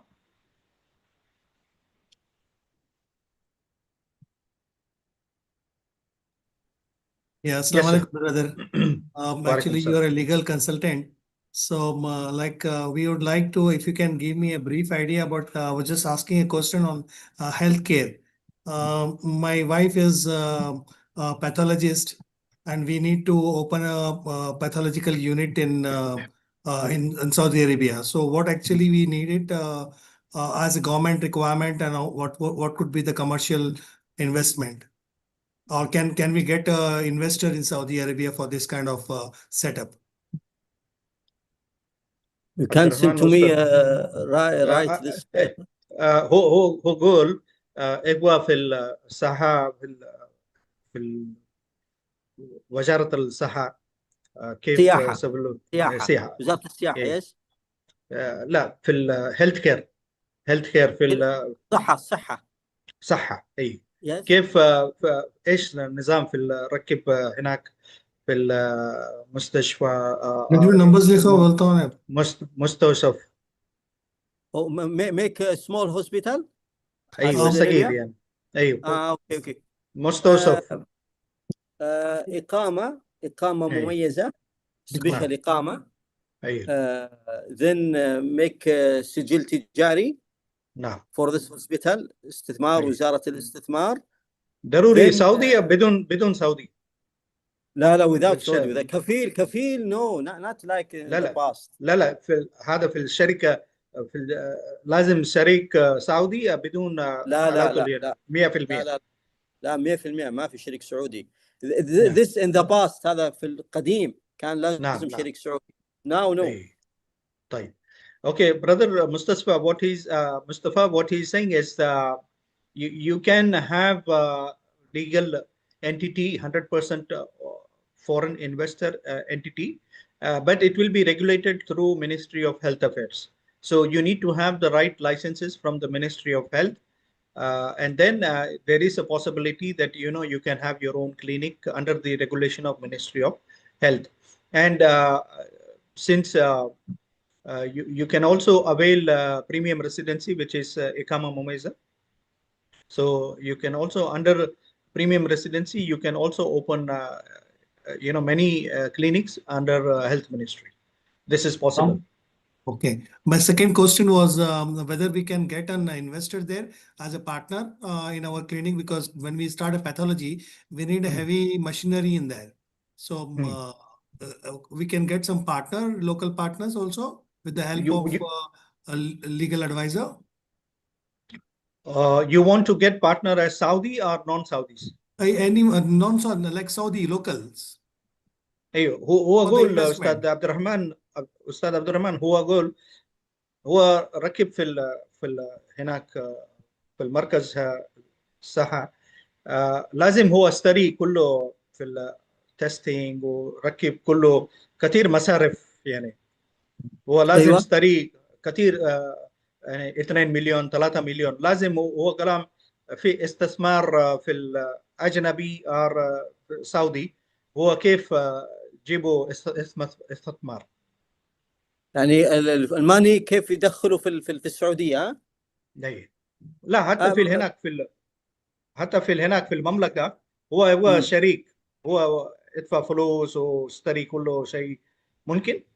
ممكن كله ممكن، ما في مشكله. ايوه دحين ناو الاستثمار في السعوديه very easy. ايه I think in the past it's difficult, but now very easy. Correct. You can use your account, your company account. You can send money to India, no problem. This is your money. Sir, what he's saying is it is very easy, unlike what was there earlier. You can have your investors also locally. You will have memorandum of understanding, and then your articleship and all this will be there. And based on that conditions, you can have your investors as you like, all within the framework of regulations. Yeah. This is the same question for you actually, because you're leading this group. An investor can be a Saudi, or is there anyone from our group? Because he'll be servicing, and we need you understand, right? For the equipments, you need heavy investment there.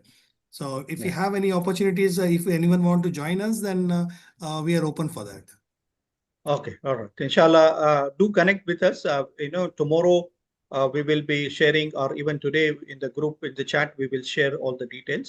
So you can connect with us, inshallah. Inshallah. Thank you. Thank you very much. Thank you, Ustad Abdurrahman. Jazakallah khair. Thank you, my brother. Thank you. Shukran, sir. As-salam. As-salam. All right. So this is we are on time. We are supposed to close this program for today's session by 8:10 of Saudi Arabia, and we are just 3 minutes away. So in conclusion for today's today's program, what I want to say is that there are multiple ways and on how you can enter Saudi Arabia. So what I want to say is that tomorrow we will have many other sessions. In that, you will get all the clarifications. Tomorrow, I am going to also be delivering my own program, my own topic, and you will get specific notes on how you can open. It's very easy. Recently, from last 3 to 4 months, it has become very easy. But again, easy does not mean shortcuts. It has to be as per the regulation, and there are ways to make things happen. And this is what when we heard from our chief guest today, that they are able to support on any kind of queries as long as it is legitimate requirement. They are willing to come forward and support to make things happen.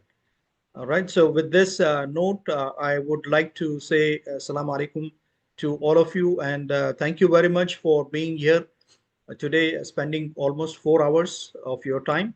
And I would recommend you that tomorrow is another great day for us to be connected, because this is not just get your questions answered, but rather we are there to support you to make things happen here in the Kingdom of Saudi Arabia, as well as we will also be bringing a lot of investments from Saudi Arabia. This is again an opportunity, as Mr. Sajid and Mr. Muhammad Ali mentioned as well.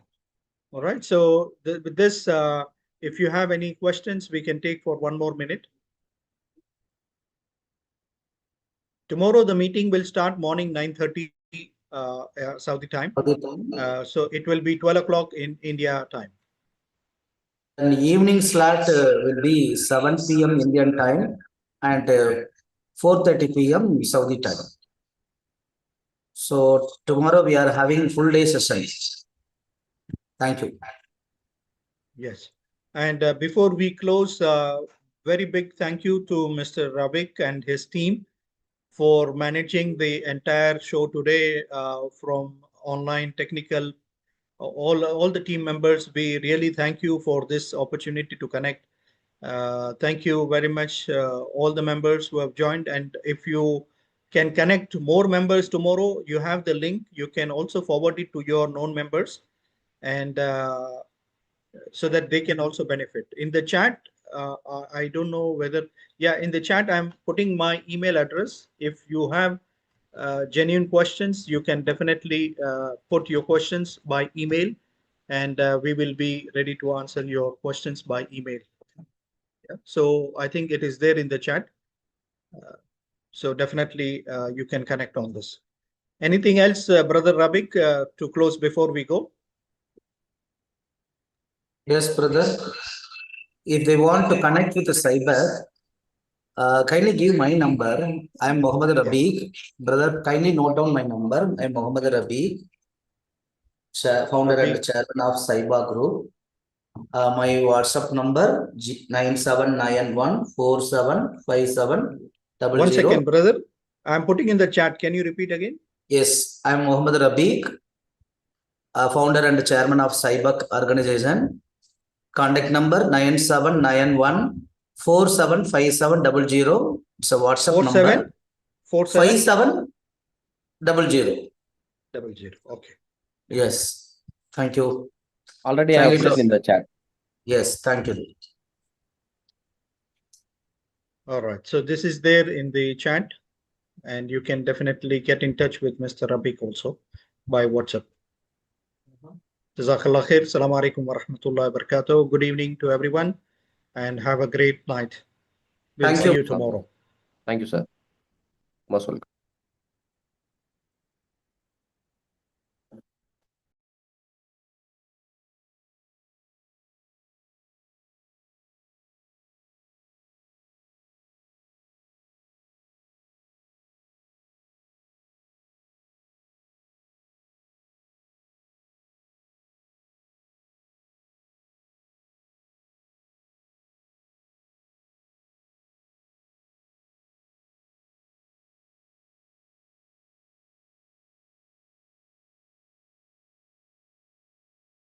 Mr. Mohin, check down the chats. If anything is given or any doubts has been mentioned in the chat, kindly note those doubts.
Okay, Medin, end the session.